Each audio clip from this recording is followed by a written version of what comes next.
We are joined first by Eagle McMahon, returning champion. First question, how's the game? How's your body? How's your mental feeling coming to this tournament? Yeah, it's honestly, I haven't really played a big event since Worlds, so I've had some good time off, which is really nice. Didn't go over to Europe this year. If Europe were to have happened, it would have been pretty crazy, but instead I got some time back at home. Played a little C tier, but I basically just tackling a lot of mid-season stuff. Got a new car. My girlfriend's with me, so there's a lot of. It's almost like a new life, which I'm really excited for. And body's feeling good, and I got the D-glow scruff growing back in. So. Perfect. Well, I know Worlds had and always is a big mental challenge. The Skeeters are out here this year. Hopefully not too bad this week. Walk me through the decision to skip Des Moines Challenge and take an extended break after Worlds. Yeah, the turnaround time was a little bit quick, and for what I had going on in my life, I had two cars that were kind of smaller size, and if my girlfriend was going to come out with me, it would have been really difficult to make it work. So I traded them both in and upgraded to a truck, so we have more room, just a little bit more comfortable. So finding the right car, getting it on the road, things along those lines, plus, taking some off time, learning some of the new Discmania discs. It just felt like a really needed break. And, now it's part 2 of the season. Yeah, I actually saw you playing a little bit out here earlier with a lot of the new molds and new plastics, really, from Discmania. Are you going to be throwing a lot of the new discs this week? Yeah, there's 3.5 new discs. The half disc is a tactic in the Italian plastic, so it's approved. The MD3, P2, and DD3, they're all in the bag. I'm throwing them a lot. Really love them. All Pdga approved. So they're really impressing me. They're pretty much exactly what I want. So I've gotten enough time to kind of get an understanding of what they're flying like, and that they're proving themselves well in the practice rounds. Walk me through what it takes to come into a tournament that you've won the years past, right? You've done this, a handful of times already this year, and you've done this a lot in your career. But as a returning champion, do you feel, is there like an added pressure? Do you walk with your chin up a little bit? What does the week before a tournament look like when you've already took it down? Yeah, you kind of try to just recreate what you remember the previous year, because obviously it worked. So maybe a little superstition with the beard, because if you go back to the footage of 2020, got the Dirty Bird look going, but trying to just recreate what I had going last year, plus throw some new tricks in the bag, because my game isn't entirely different. Like, even though I've played toboggan before, we have some new holes, but also my bag, and each year your game changes ever so slightly, so just trying to learn kind of the new quirks. But there is an added pressure, but I like it. I remember I have defended one tournament back-to-back years. That was a Beaver State Fling. Haven't got a chance to go for the three-peat there, but I'm looking forward to the opportunity to try to defend this one. Yeah, you mentioned a couple of the new holes, a couple of the course changes. Walk me through your thoughts on, I guess, specifically holes 5 and 6 now, but a couple of the changes out there. Do you like them? Is it a little much? How do you feel? They're incredible changes. This course was one of my favorites to begin with, and then it just got better. They basically took out two par 3s and then replaced them with an amazing 480-foot downhill wooded par 3 that is already in people's dream 18s, and then the next one's a really solid par 4, and they combined. I'm really terrible with the hole numbers, but I think one of the later holes, as opposed to throwing a little par 3 and then kind of like a mid-distance par 4, we're throwing a borderline par 5 now. That's very challenging, but it's just really great changes. Some tee pads moved, made it way more challenging. I remember the winning score was around 33 under last year. I think if you were to see those scores again, it would be ultra impressive. So definitely adding some teeth to the toboggan. Yeah, I know. I see a bunch of beginner slopes over here. I don't think you're going to be many beginner slopes on the course, but your injury, your elbow, I say injury in quotes, how's it feeling? Do you feel relatively back to full physical capacity after the layoff there? Yeah, the elbow, I would never even have called it an injury. I was more just kind of using the elbow brace as stability. I could be playing without it, but, just having that little extra, bit of comfort there is nice. But, I was able to get in the gym a good amount during this, the off time I took. And then, with Disc Golf Strong and also one of my muscle activation therapists, he really gives me some good exercises to kind of mitigate the pain here. And as long as I'm not throwing too many sidearms and hard backhands, I should be able to control it pretty well. But the next 4 events, it's a pretty intense grind. So, I got to think, all right, we have 1 event here, but we got 3 more trailing it. So trying to just, keep your throw count low in practice and, trying to just maximize the time you have on practice without throwing too many shots is key. Yeah, and speaking of practice, you played with Kyle Klein earlier this morning. I saw you, Simon, Kyle. Talk to me about that relationship, you two with Kyle Klein. He's kind of that young, a lot of people see a lot of what they saw in you guys and him. This course, open, long. Are we going to see, the rise of Kyle Klein this week? I mean, you never know. He's very solid, 10-30 golfer. If he's on lead card, it completely doesn't surprise me. But yeah, we were doing GK Pro skins, and Luke Humphreys, the MC there, was referring to him as Simon as I's son, but the one I like better, they were referring Simon as Grandpa Crush, so he's the old guy now. But yeah, he's a really bright young talent, and basically he can take his talent as far as he wants it to go if he puts in the work. That's all I have from my end. I know we have a couple more questions here from the left, though. Sam, go ahead and take it over. Yeah, so Eagle, this was a big win for you last year, and just very famously, on the 18th green tapping in, you're like, did I win? You didn't really know. And it also sparked a couple wins down the road for you.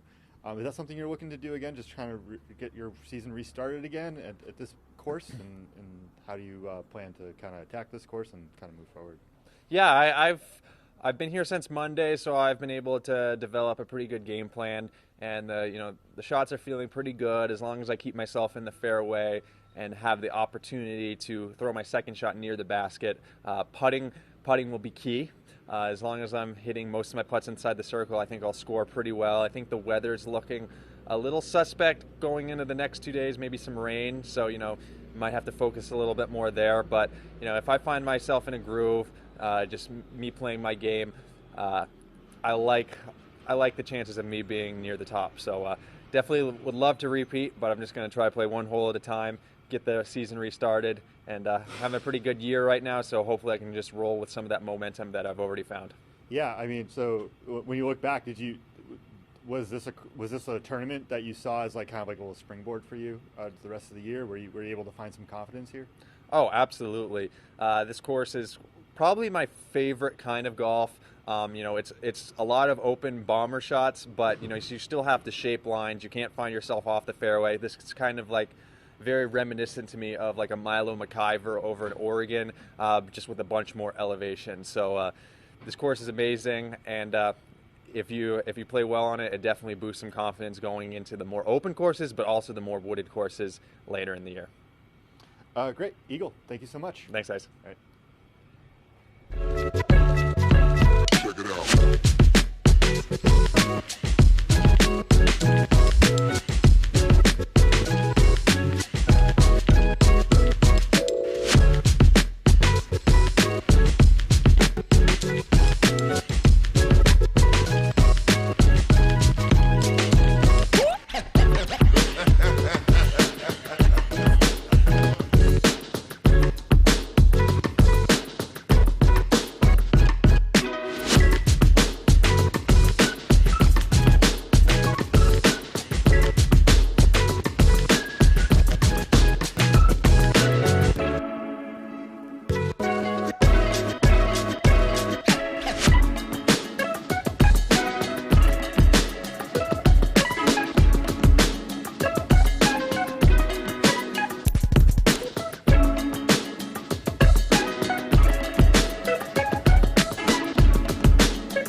and we are back, joined by Paul Yulibari, sponsored by Discraft. This is one of Discraft's staple events, marquee events of the year.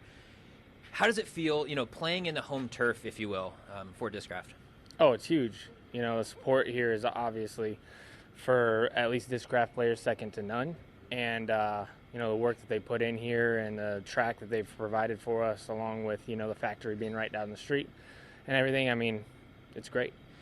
So I'm noticing the shirt you're wearing, Discraft 79, Yeah. A little retro, but is that new this week? Are they coming out with some new lines, some drops this week? I can't speak on that. I literally went into the factory, saw it, and was like, oh, that's tight. I'm going to wear that. How's your game feeling? We've had the layoff after Worlds. My guess is you went and played a few tournaments because that's what you do. How's your game? How's your body? How's your mental feeling? It's good. Game's good. It's not as polished as I would like it to be right now. After World, I didn't have a good Worlds finish, and that kind of was aggravating. Right after I went home, old home Arizona, and I played at A tier there. I played really well. I ended up winning that one, and then unfortunately went to Des Moines the next weekend. Part of my bag got stolen. My mom's car got stolen. My stuff was in there, so I had to go into Des Moines without the stable, disc, and that was a big course. And so I struggled the first round, learned my bag a little bit, and then finished kind of strong. So coming into this weekend, I feel like it's there. I haven't had good starts to tournaments this year, and that's been really holding me back, right? I've been coming into tournaments shooting low thousands to almost 900 rated rounds the first round, and that's just not like me. But then I'll pop off a 1060 and a 1050 and then finish in my, like 15th or something like that, which is a solid finish, especially with the, how talented the fields are this year. But, there's a lot of room for improvement. So I'm optimistic, but I'm still, that's still in the back of my head, like, okay, I need to figure this out type thing. Wow, honestly, I'm a little shook to hear that you had your bag stolen. That's like a bat of a professional baseball player just getting thieved. Yeah. So walk me through the process of learning a new bag so quickly. You're a pro. You're so in touch with your discs. It's such a critical portion. Like, what's that been like over the last 3 weeks now, month? It's tough. You know what I mean? It's really tough. A couple of the discs that I lost were in the bag, since I first switched to Discraft. So that was rough. And unfortunately, luckily, the bag was backups, but I was coming from high elevation, and so I had to make the switch, right? And so my bag, I literally got into the hotel parking lot, and I pulled my bag out of my mom's car, and I'm like, I don't want this to get stolen. Well, the rest of my actual bag for, like, normal, pro tour tournaments was in there. And so I have, like, my putters and my flippy discs and stuff like that in the bag, but my good stable long drivers are gone. And it's been fine. Those are the most replaceable discs that you can actually lose. And so it's gone okay. Unfortunately, like Des Moines, you need, like, windy situations to really learn those stable discs, right? Because that's when you need the confidence to be like, all right, this isn't going to flip out of bounds right, or it's going to stable out left. And I found myself learning as I was playing, and I ended up losing a couple OB left and right. So, it's going good. I feel confident going in this week for sure. Well, that's great. And let's switch focus to this week coming up ahead. Toboggan Course, one of the most historic courses I can think of across the country. Epic undulations, elevation. A little bit more of an open course. And when I think Paul Ulibarri, I think hyzer flips, woods, angles, making shots. How do you feel like your game personally fits on this course? Oh, fine. That's like kind of something that I feel like other people put on my name, is that, I'm more of a woodsy player or something like that. But when you look at my finishes, I feel like I'm consistent everywhere, and I feel like my game travels really nice. And I feel confident here. I've shot really good rounds on this course in the past and had top finishes. I think I've finished second place at this tournament 3 times in my career. So I have good memories here along with a couple bad ones, but I feel pretty confident. Cool. Last one from me before I hand it over to Sam. What's the goal? Do you have a number in mind? Do you have a place in mind? Like, where would you see a successful tournament ending?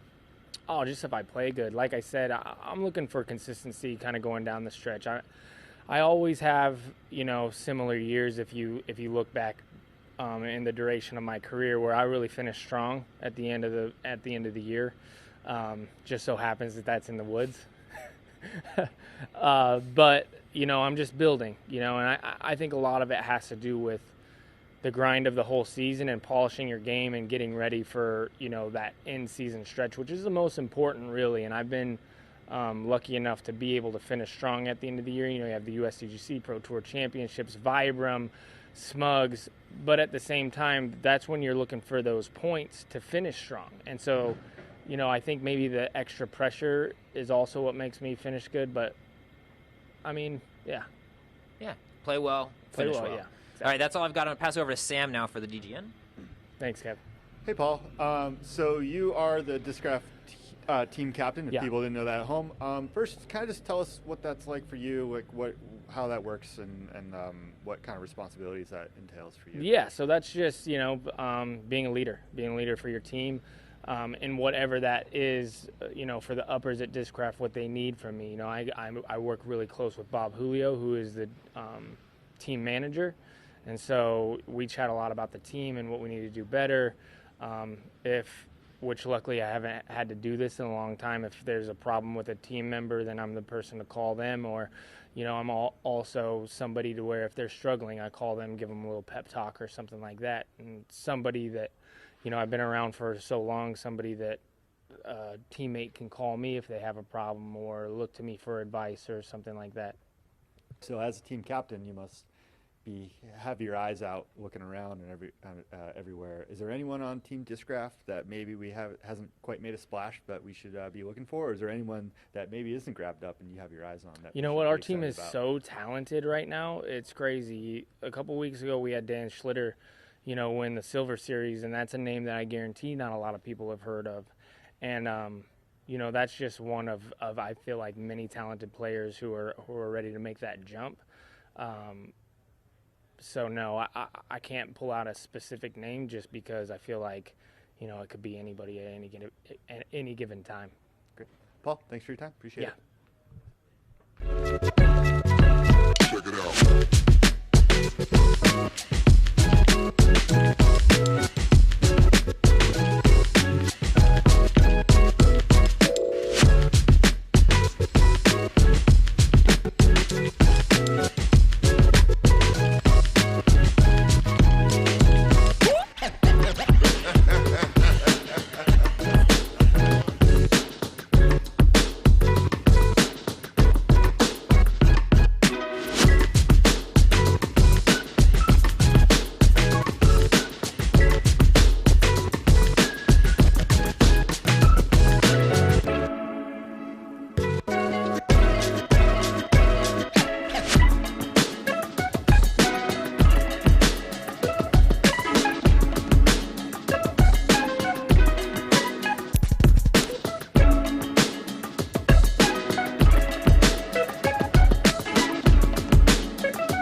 Back again, this time with Ricky Wysocki. First things first, what have the last 3 weeks been for you? Month since Worlds? Yeah, it's been just recovery. I mean, we put so much time and effort and practice into Worlds. I was playing every day, sometimes 2 rounds a day, and field work, an hour or two of putting a day. So it's wake up in the morning and practice all day until 5, 6 p.m. So it was a lot of practice. It's not I definitely do that to try and get as ready as I possibly can for Worlds. But I needed a break after that because I put so much effort into Worlds. So I didn't play much the last couple weeks. That's what kind of the reason why I didn't play Des Moines. I needed an extra week off mentally and physically because I know we got a lot of tournaments coming up the second half of the season. A lot of pro tours stacking up, and it's going to be a lot of accumulate points, win some tournaments, and really set myself up for the match play that's coming up and the pro tour finals and everything else that entails with that. So. Just been recovery. I haven't played much. I haven't really touched a disc until this week, until after Worlds.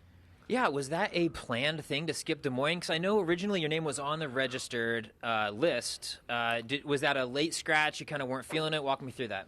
Yeah. So I was in Kansas City, and I took the week after Worlds off, and then I just decided to basically, I was planning on playing it, and because I figured a week off would be enough, but it just wasn't.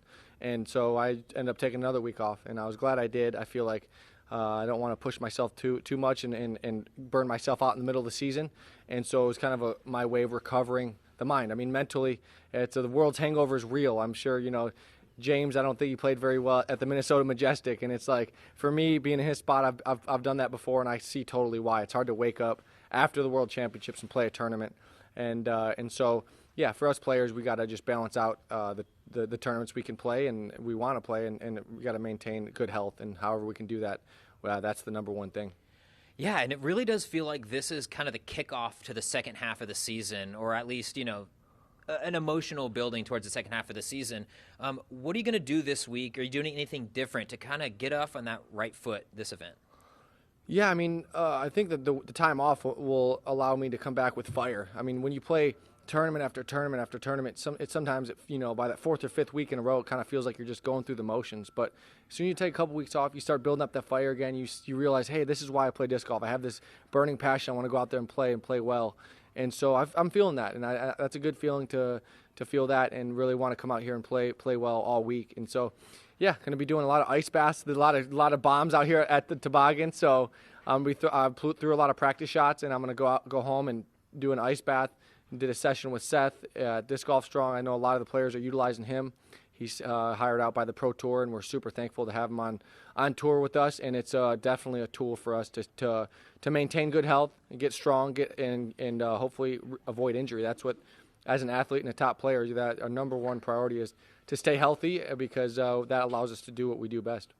Yeah, and you mentioned it, a lot of bombs out here at the Toboggan. You've played countless rounds out here, I'm sure, but this year, a little bit different layout, some new features out there. How are you feeling about the new holes? I saw your social that you're loving it, but talk to me about them.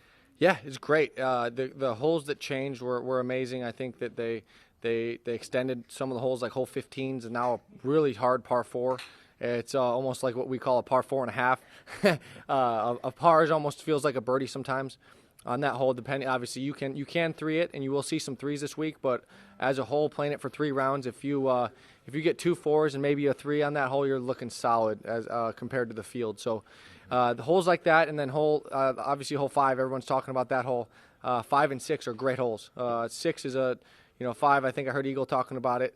It's a 400 and something feet downhill with just a beautifully lined fairways, wood chips, and the basket just sitting there on the downhill slope that looks amazing. You want to attack it. So it's great visually for the players, the spectators, the live viewers. It's going to be a fun hole to watch, and I'm super excited to play it. And so it's a new addition to the course, so it's always fun. We come back to courses and see little intricate changes like that, and it's fun to play those. Yeah, I mean, one of the biggest changes of the tournament, and we're going to talk to him a little bit later, is Nate Heinold, new TD of the event. Do you feel like there's lots of changes, right? There's new tee pads, there's new holes. Do you feel like he came in and put his footprint on the event? Yeah, I think he's got so much experience with Ledgestone, and he's obviously knows what he's doing. So I think, like you said, the new tee pads, he knew that had to be done. I think players had talked about that for years and years, and playing this event, that was the one knock on it, and they really addressed that. And so we're thankful for that. I think there's going to be some rain. So the previous tee pads in the rain were terrible. It was like an ice rink. Now we got cement tees, which is a lot better, and they can handle some rain. And so Heinold did a great job. He's always looking to grow the sport and do whatever he can to do that. And so this course needed a little bit of revamping. We come out here and we can shred it. So he made it a little harder. We still got to score, still got to get a lot of birdies, but he made it harder for us. I think scoring is going to be about 2 to 3 strokes harder than last year with the changes. And so I think it's going to be exciting for us players to try and score on these more challenging holes.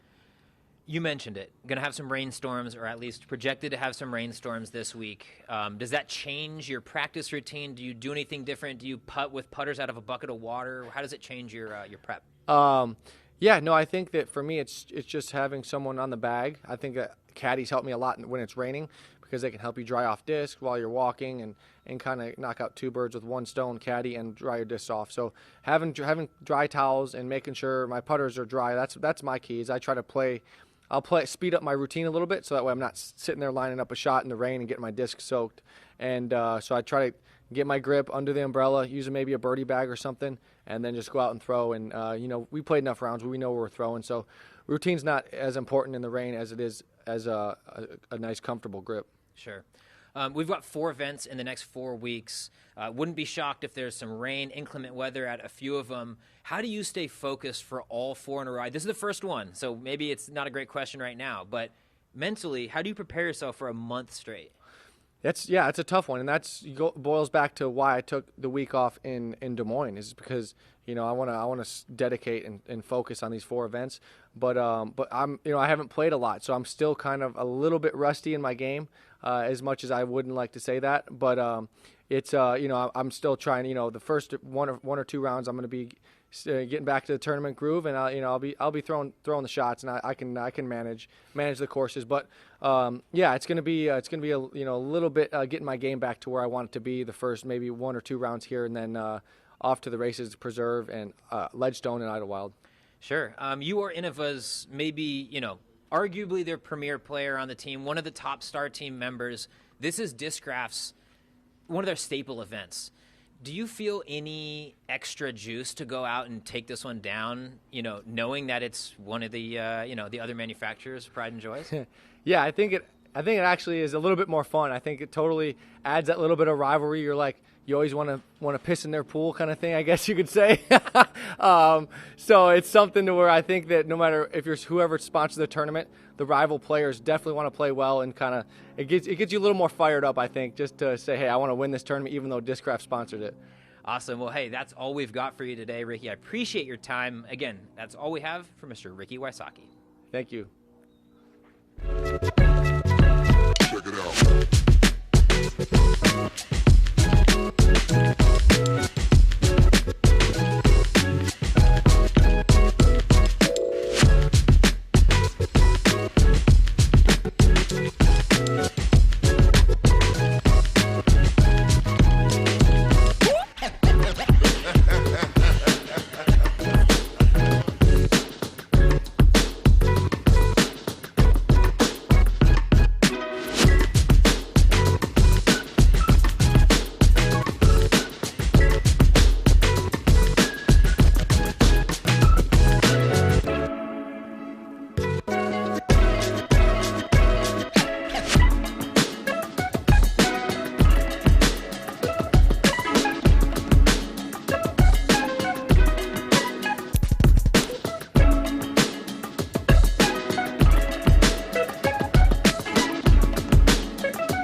We are back, this time with Vanessa Van Dyken of Team Discraft.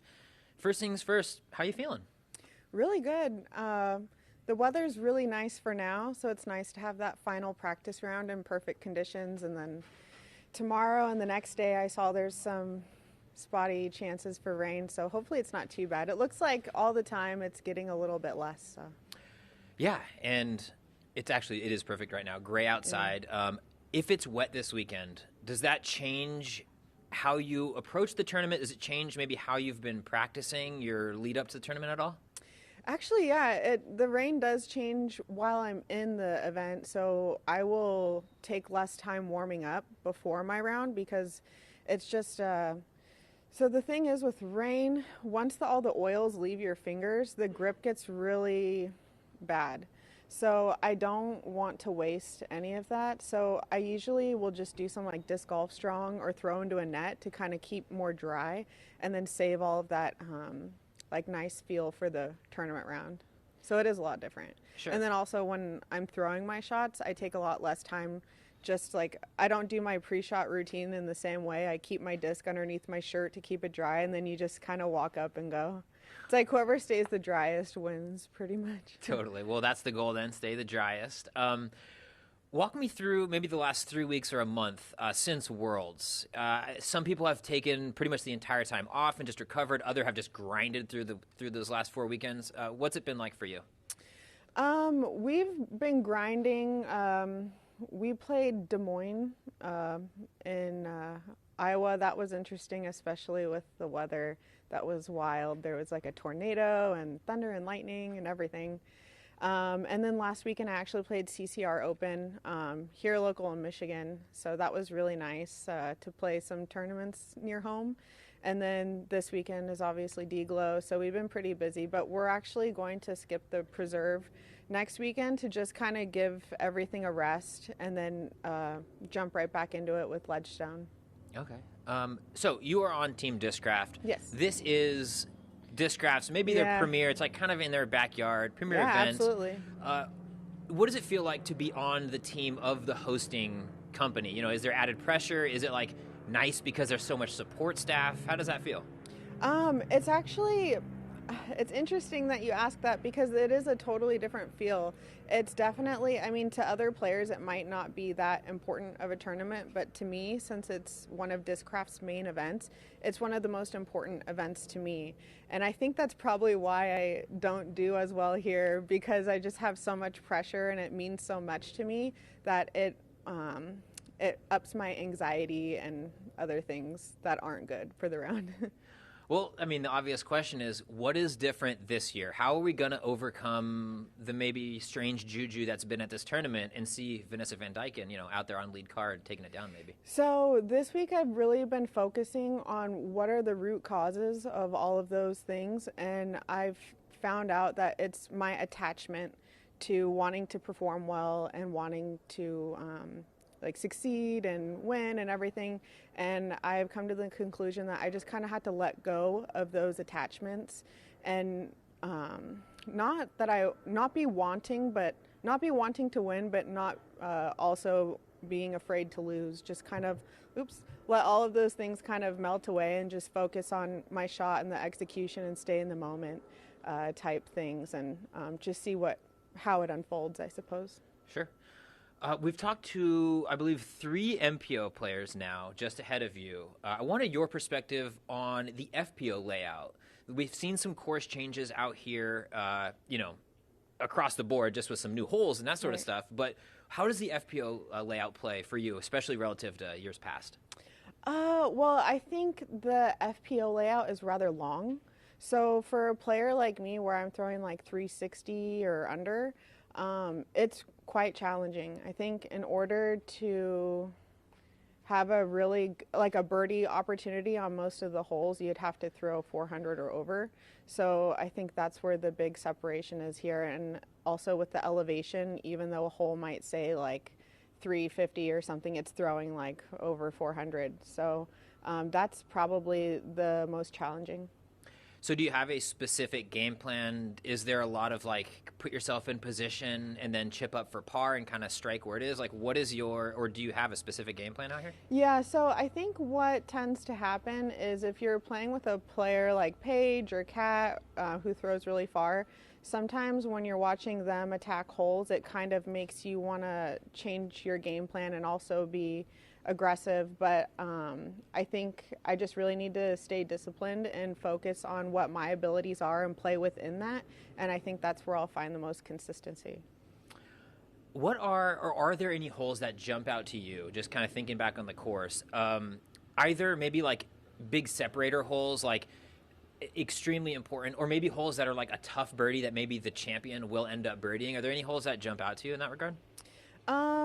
Well, I think the last few holes and hole 1 are the ones that stick out to me, especially hole 1, because it's a very, typically if there's a headwind, it's really tricky to get the backhand turnover. If you turn it over too much, it'll probably cut roll out, and then also if you don't put enough because it's enough angle, because it's downhill, it'll slowly fade out at the end. So I feel like hole 1 is a really big separator hole, and it kind of, if you start the round off bad, you might continue to follow that trend. So I think hole 1 is super important, and then the last 3 holes are super challenging as well. So yeah, those are the ones that stick out to me. I mean, it makes sense. Start it, finish strong, everything like that. I'm going to pass it over now to Sam for a closing question. Hey, Vanessa. So currently in 22nd place in tour standings. That means outside looking in on the Tour Championship. Going into the second half of the year, you mentioned your mental game. Is there anything on top of that that you need to do to make sure you secure yourself a spot? Yeah, so the beginning of the year, I came out of the off season like fresh out of surgery on my hand. And so I basically just started practicing and training while I was also competing in major events. So that was pretty demoralizing, I suppose, mentally, to have to go through those stages of being super rusty and then working, like polishing my game all the way up to where it used to be. And I feel like going into the second half, I've been doing so much field work and so much practice, and right now it's just getting my mental game to catch up with my skill set. So I'm really looking forward to the second half of the season and to be able to play the way I know I can. Great. Vanessa, thank you so much for your time. Thank you. Check it out.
And this time we are joined by Kyle Klein, Michigan's own. How does it feel to be playing a tournament back here? It feels really good. I feel really welcomed here, and I'm not going to go as far to say I'm the hometown hero, but that's kind of how it feels. Yeah, being here. I'm noticing that your hats say Great Lakes. Is there any added pressure? Do you feel like a responsibility to show up, or is it like a comforting feeling knowing that you're just playing in Michigan? It's a little bit of both for sure. I feel very comfortable here, but as well, there's that feeling of it's going to feel real bad if I don't perform here. Everyone's seeing me not do well. So. Well, we saw your name. I mean, we've been seeing your name pop up in leaderboards all season long, but Mid-America Open, you took down the Silver Series, kind of broke through, one of those first big wins on camera. How do you transition that type of success to a bigger stage like this, an Elite Series event? I think it's definitely just staying within myself, knowing my skill set here. I've won a tournament. I've won my only major on this course, so I feel really comfortable in knowing I've been playing this course for about 3 to 4 years. So just staying within myself and knowing what I can do on this course. Sure, and the course obviously fits your skill set. You throw about a mile. We were just talking off camera how you just threw at 721 feet during your morning round this morning. How do you feel like you have an advantage out here? I mean, you're one of the longest throwers on tour, and this is a long course. I'd like to think I have an advantage, but there's so many people out there that throw really far. It's the number of people I can't even comprehend the amount of people that can throw 500, 550 feet. So in the distance advantage, not so much, but in terms of experience on this course, I'd say so. Sure. You were playing this morning with Eagle and Simon, who got deemed Grandpa Crush, I think, like halfway through the round. Talk to me about that relationship. You know, Eagle was the young crush boy to Simon, and now you're kind of the younger crush boy to him, to Simon. Walk me through that relationship between you three. It's really fun, just being there. Being labeled as, well, there's a running joke that if they mix them two, he create me. So I'm labeled as their son, if you will. But it's just really funny, really fun knowing that I kind of fit that mold and be able to follow in their footsteps.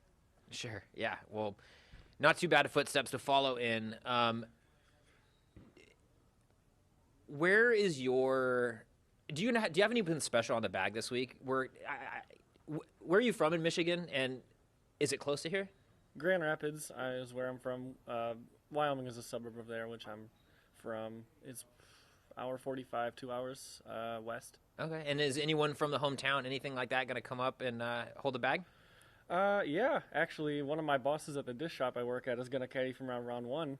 He's playing the AM side. He's got a morning tee time, so I think it'll work out just perfectly that he caddies for me tomorrow. Perfect. Some new changes since you won your major out here, though, on the course. Talk to me about the changes. What are maybe the most impactful? Is it the tee pads? Is it the new holes? What do you think is the most dynamic change out here this year? The most dynamic change, I'd say, is the removal of hole 5 and the addition of the 2 new ones. And those are in my top 3 favorite on the course. Well, at least hole 5 is. Hole 6 is really fun as well, but hole 5 might be my new favorite. And some other changes I noticed, it took me a while, after 2 days of practice, that some of the tee pads are moved barely, 20, 30 feet. It's those subtle changes, I think, put the course together really nicely. So we're going to be playing out here in the rain this weekend, odds are at least. Yeah. You're more of a younger player on tour. You haven't been, on the scene for years and years and years. How do you feel like your game is in the rain? Do you feel like you're kind of just guessing a little bit out there, or going with your muscle memory? Some of these guys like Ricky has played hundreds of tournament rounds in the rain. I haven't played too many, so it's kind of difficult, but I feel like I've had the worst rain round experience was USDGC last year, round 4. So I feel like that's about the worst it can get. So as long as I know it's better than that, I feel like I can handle it fairly well. Sure. A lot of elevation and a lot of room, though, to lose it. If it's wet and you're slipping, there's a long way it could go, right? Yeah. So what do you do in your mind maybe to stay within yourself and stay controlled? In terms of losing discs and slip, like you said, slipping out of your hand, I say focus on the grip and the timing more so than how hard you throw it. I'm really focusing on where I release at and don't slip. So I'm more focusing on footwork and the disc coming out of my hand more so than power. Sure. I'm going to pass it over to Sam now for a few more. Hey Kyle, really broke onto the scene last year. You were 2020 Rookie of the Year. Great performance at MVP Open. How has the last almost year been? You know, you came on as, like I said, someone who's like, oh yeah, I've heard about this guy. Now, like, you're pretty much, you know, you're on feature cards. You were just on the GK Skins match. Like, you know, your profile has raised over the last year. And so how's that been going with you? It's been going really well. I really like that feeling of being someone who people are saying it's a household name, I guess. Last year I went from someone who maybe sneaks up top 10 on leaderboard one time as like it was more of a surprise top 10, but now it feels good to be more of a household name and have like a top 10 be an expectation instead of like a bonus. Yeah, I think you were ranked 43rd and now you're 10th from 2019 to 2020, and then obviously you had a great year. Where do you feel like you are in your development of your game? I feel like I'm in a really good spot. My putting's really coming together. Driving accuracy is they're doing good. So distance, I feel like honestly, I've told a lot of my friends this as kind of a joke, but I feel like I used to throw farther 2 years ago than I do now. But that might not be the case, but that's remained kind of constant. But it's my putting and kind of upshots and accuracy that's been really tying it all together. Any challenges, just like, you know, just going about life, just being a professional disc golfer now that you've had that raised profile, or is you just like get to the course, get the job done kind of thing? It's pretty much that. Just get there, do the practice, perform. There's no real other tasks or really things I have to do. It's kind of just, yeah, get to the course, practice, perform, move on. Next tournament. All right, Kyle, good luck this weekend. Thanks for your time. Thank you. Check it out.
And we are here with Sarah Holcomb.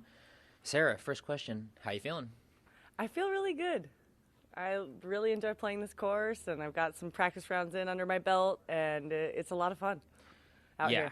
One of the most unique courses we get to play on tour. A lot of elevation, a lot of up and down. Emphasis on the long, though. How's our game feeling, and how is your body feeling really ahead of a lot of long throws this weekend? Yeah, they are pretty long throws, but I feel like it's still more technical because of the elevation change. So, yeah, I am airing it out quite a bit, but there's still a lot of strategy and placement. That means I don't have to actually throw as far as I can every single shot I'm throwing. A lot of the you're totally right. And now that I think about it, a lot of the long shots are like downhill with a lot of air under it that it can glide. Does that change the shot? Does that change the disc you'd throw compared to maybe a flat ground long distance shot? Can you talk about that a little bit? Yeah, so I mean on flat ground long distance I'm throwing, the disc, the vanish that goes as far as I possibly can throw, I'm throwing it hard. And here you can kind of make the choice. You can throw hard with something overstable down the hills with a predictable fade, or you can kind of air it out, give it a little bit more height to look for the disc to do more of the work. So it really depends on, the risk reward of the hole. Sometimes I am going to hammer down as hard as I can and throw something overstable, but a lot of times I'm going to throw that other shot that lets the disc work in the air. A lot of course changes this year. Several course changes this year. A lot more in the woods over there to that side. What are the changes that stand out to you as good changes? And are there any changes that you're not so hyped about? I think all the changes are good. Really, the hole 5 change, I like the hole a lot better, although I still think it's really out of range for the FPO division to get the birdie on, but it's a lot of fun to throw the shot. So, whatever. It's like a 1-to-1 there, but then hole 6, way better. I really like that hole. That's a lot of fun to play, very birdieable, but takes a lot of technical skill. And then love the change on 15. We used to play kind of an unreachable par 3, and now they've backed it back. It's longer, but it's a par 4 that takes, 2 300-foot shots, 280, 300, something like that. So it's really birdieable now, and I really like that shot. And then the change on 16, it's only a slight change, making the tee pad just a little bit longer, but at a better angle, and really wonderful change. And now also with all the concrete tees, we don't have to worry about grip and with any moisture issues that could happen. So, yeah, I mean, I would say 100% net positive, even though there maybe this one hole where still is kind of a tweener. It's still a lot of fun to throw. And the technicality of the tee shot is really going to create score separation, regardless of the fact that I don't really think we're going to see any FPOs get the 2. 100% correct. I love the perspective on it there. We missed you for a chunk of the season there in the, maybe 30% of the way through in that West Coast swing. We saw you miss a few events, including U.S. Women's Major there. How's the body? How's the recovery been? I know, you came back for Worlds and you've played a few events since then, but how are you feeling physically? Pretty good. I do feel kind of nummy arm maybe creeping its way back in, so I am certainly going to question these next 3 weeks in a row. I'm going to have to be really careful about practice, and I'm going to have to get in to see another specialist, I think. But I felt it coming on a little bit at the end of my round yesterday after throwing a ton of shots. But then today I felt pretty good. So I think it's manageable as long as I, make sure I'm practicing in a strategic way and then also seeking the specialist help on outside. And so I think I can manage it, and I really am hopeful and pretty confident that I won't have to take any more tournaments off for that reason. Are you planning on playing a lot of the Silver Series stuff too, or are you kind of just sticking to the Elite Series going forward in the season and maybe taking some weeks off? Well, it feels like there's not really any Silver Series left. However, I do have one still on my docket, the Stafford Open. Adam does a great job out there, and I really like the course. And I still have room to gain some points on one more Silver Series event. So as long as everything is good in my body, I will probably play Stafford Open. But that would be one I might take off if I'm having issues. Sure, and I'm actually glad that you mentioned the points, that you need to grind up a few of the points because you missed, correct me if I'm wrong, you missed OTB in Portland, at least on that West Coast swing. Do you feel like you need to make up a little ground in those DGPT points? And if so, what's the plan? How are you going to do it? Well, I've got enough tournaments left before Idlewild to get the full 8 in. So I do feel like it'll be fine on points. I just lose those extra opportunities to make up for maybe poor play over one of the weekends or whatever. But I'm really trying to get enough points to make that match play thing, which I think Idlewild is after. You kind of calculate after that. And I have been kind of looking at my stats and who's right above me and who's right below me. Like, okay, so I just need to make sure I beat her at the next couple events. I think it's really possible. It'll be we'll see. Who knows? I need to play well, decently well, top 10 finishes at these next 3. And I think I've got a chance to make that little match play thing. It's so wild hearing you say this stuff because 2, 3, 4 years ago, nobody was having these conversations, right? It wasn't about. Has that changed for you? Has it been it's more than just a win, right? I mean, getting top 10, it's eyeing who you have to beat to get into. Do you feel like there's more of a season-long narrative now? Yeah. Oh, yeah. Absolutely. I mean, with so many breakout players and so many different women winning events this year, I'm definitely. After every event, I'm looking at my points and making sure that I'm, hoping that I'm in the running for these particular incentives.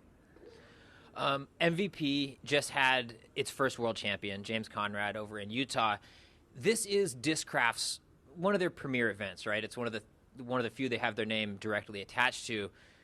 Do you feel like you want to keep repping MVP at maybe one of the competitors' events? Is that added motivation, or does that not even on your radar?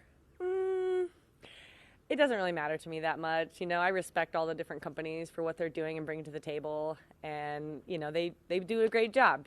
So it doesn't really come into play. But of course, I'm always looking to rep MVP the best that I can.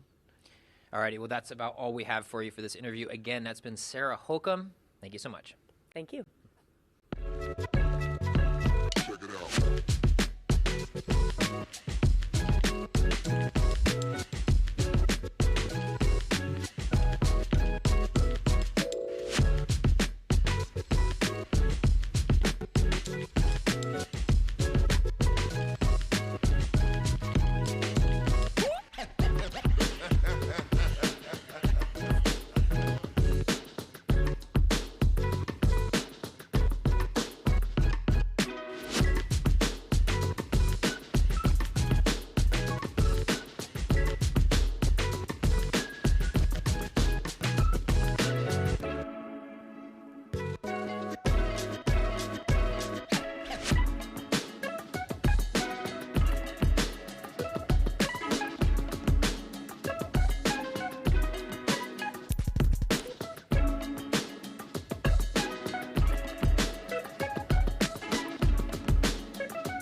Back again with Mr. Kevin Jones. First question off the top. How are we feeling?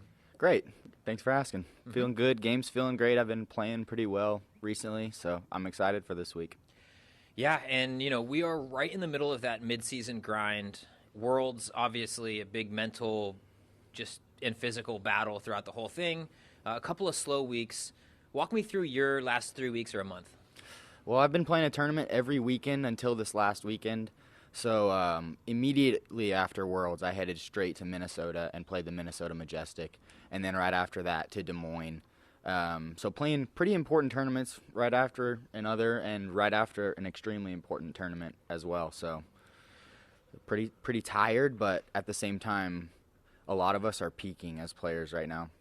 Yeah, walk me through the mindset of, because we spoke to Ricky earlier, and he just washed the whole 3 weeks and just kind of hung out, chilled, relaxed, took it easy. You went the opposite direction. You went and grinded out a few more events. Was that a specific choice, or like what was the mindset there? It's not something that I would normally do, I would say, or recommend doing even at that. I just did it because before Worlds, I felt like I hadn't been playing tournament on tournament weekend after weekend. So when I was signed up for those events, I was a 2-time defending at Majestic. So I felt like it was a really good one to go and try to get 3 in a row at. And I had a lot of fans up there as well that wanted to see me play that tournament again as well. So I didn't have a problem making that trip. I was pretty mentally ready for it. And, yeah, same thing. We're going to play Des Moines for sure because it's a Pro Tour event. And, yeah. How's your body feeling? Because us in the media even, we're tired and broken down, but we're not even like professional athletes that need to leverage that body as their tool. How does your body feel? How do you feel physically? I feel good, but that's because I've been doing this now for 4 years on the road. So I've learned really what my capabilities are and how I can hurt myself, at least for the most part. Not saying that I'm not going to hurt myself in the future because things happen, of course, but at the same time, I've really learned a good pace to my practice rounds and tournament rounds instead of ripping like 3 rounds in a day and then going out the next day and doing the same thing. I can pretty much tell when my body's not ready to go on because I've reached that point of soreness on soreness and then keep continuing to throw and then hurting it for a couple weeks. Sure. So the obvious question, the obvious topic or theme of the tournament, especially regarding you, is the last 2 years. You've been right there, just on the precipice of taking this one down. It took McBeth hitting a putt on the last hole, and then Eagle, his performance down in the last hole last year. What's different this year? How are you going to come out on top? Well, hopefully I just play more mentally solid because the only reason that I felt like I lost last year is because I kind of got out of my comfort zone just a little bit. I let some easy shots slide, and that's unacceptable for me. So I hope to clean up those mistakes. But at the same time, it's tough to win events this year. Everybody's playing really good golf, so my mentality is going to be go in there, try to play solid, don't make huge mistakes, understand where big scores can come from, and then put yourself in contention at the end of the tournament. You mentioned big scores. Where can they come from? What are some holes out here that you have highlighted that, it's like, woof, man, pick your poison on this one? Well, for example, the first one that comes to my mind is hole 3. You're coming down this hill, and you have OB to the left side. You don't really want to go there because if you can go there. It's better than going to the right is my point because the right is just not out of bounds and totally swamped over. We're going to find our disc because of the spotters that are going to be there. They'll probably take 3 of them for that side of the fairway, I would assume. But that's a great example of somewhere you just got to throw a good shot on.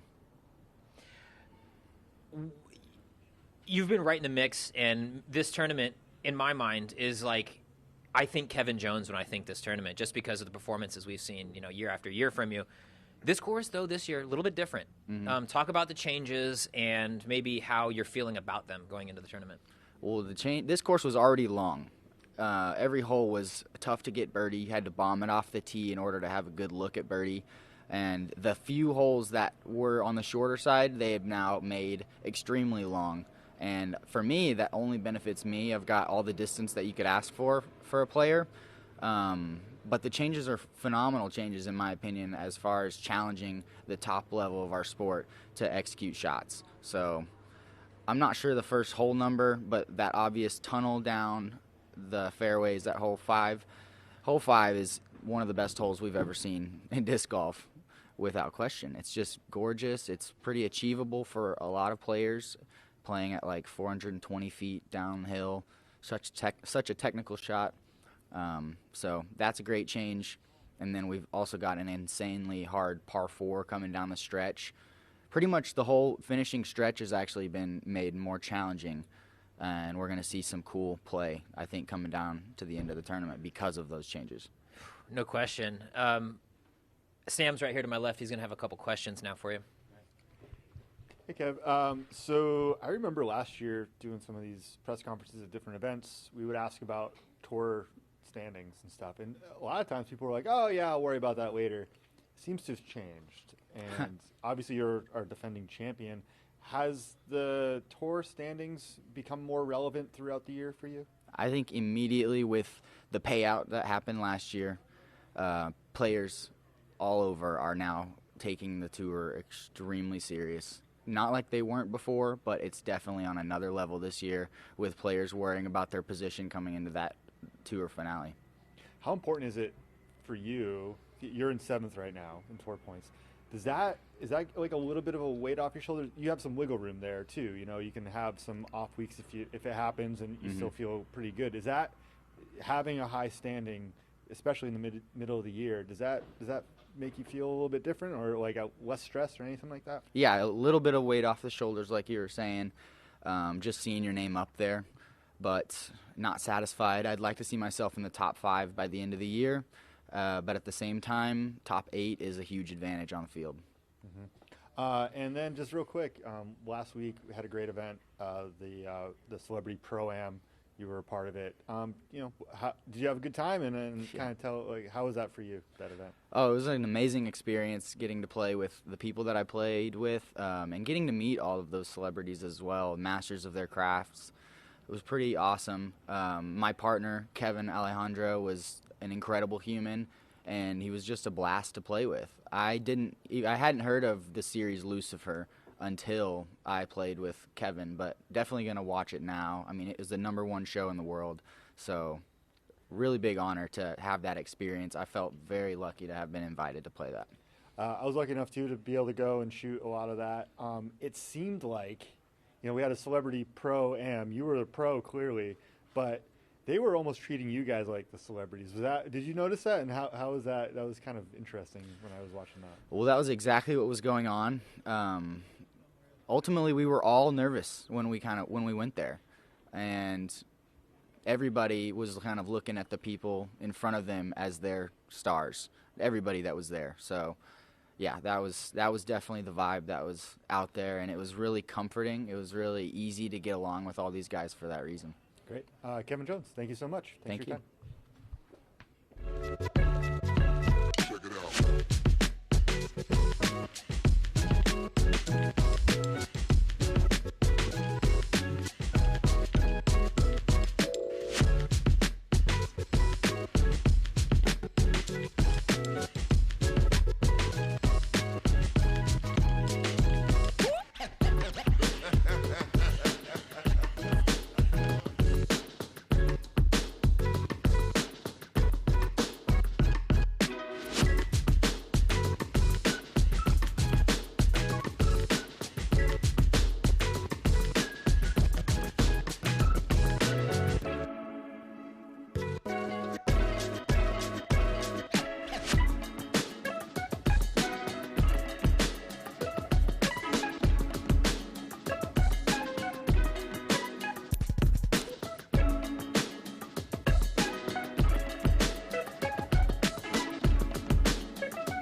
And we are back, this time with Jessica Weese. First question, how are you feeling? Feeling good. I'm excited to be back out here for D-Glow. I want to say I've been here at least 2 years before this year. So I'm feeling good. I know the course. I know kind of what shots I want to throw out there and where I need to land and kind of where I need to stay out of. Yeah, well, let's talk about 2 weeks ago. Pickard Park, Des Moines.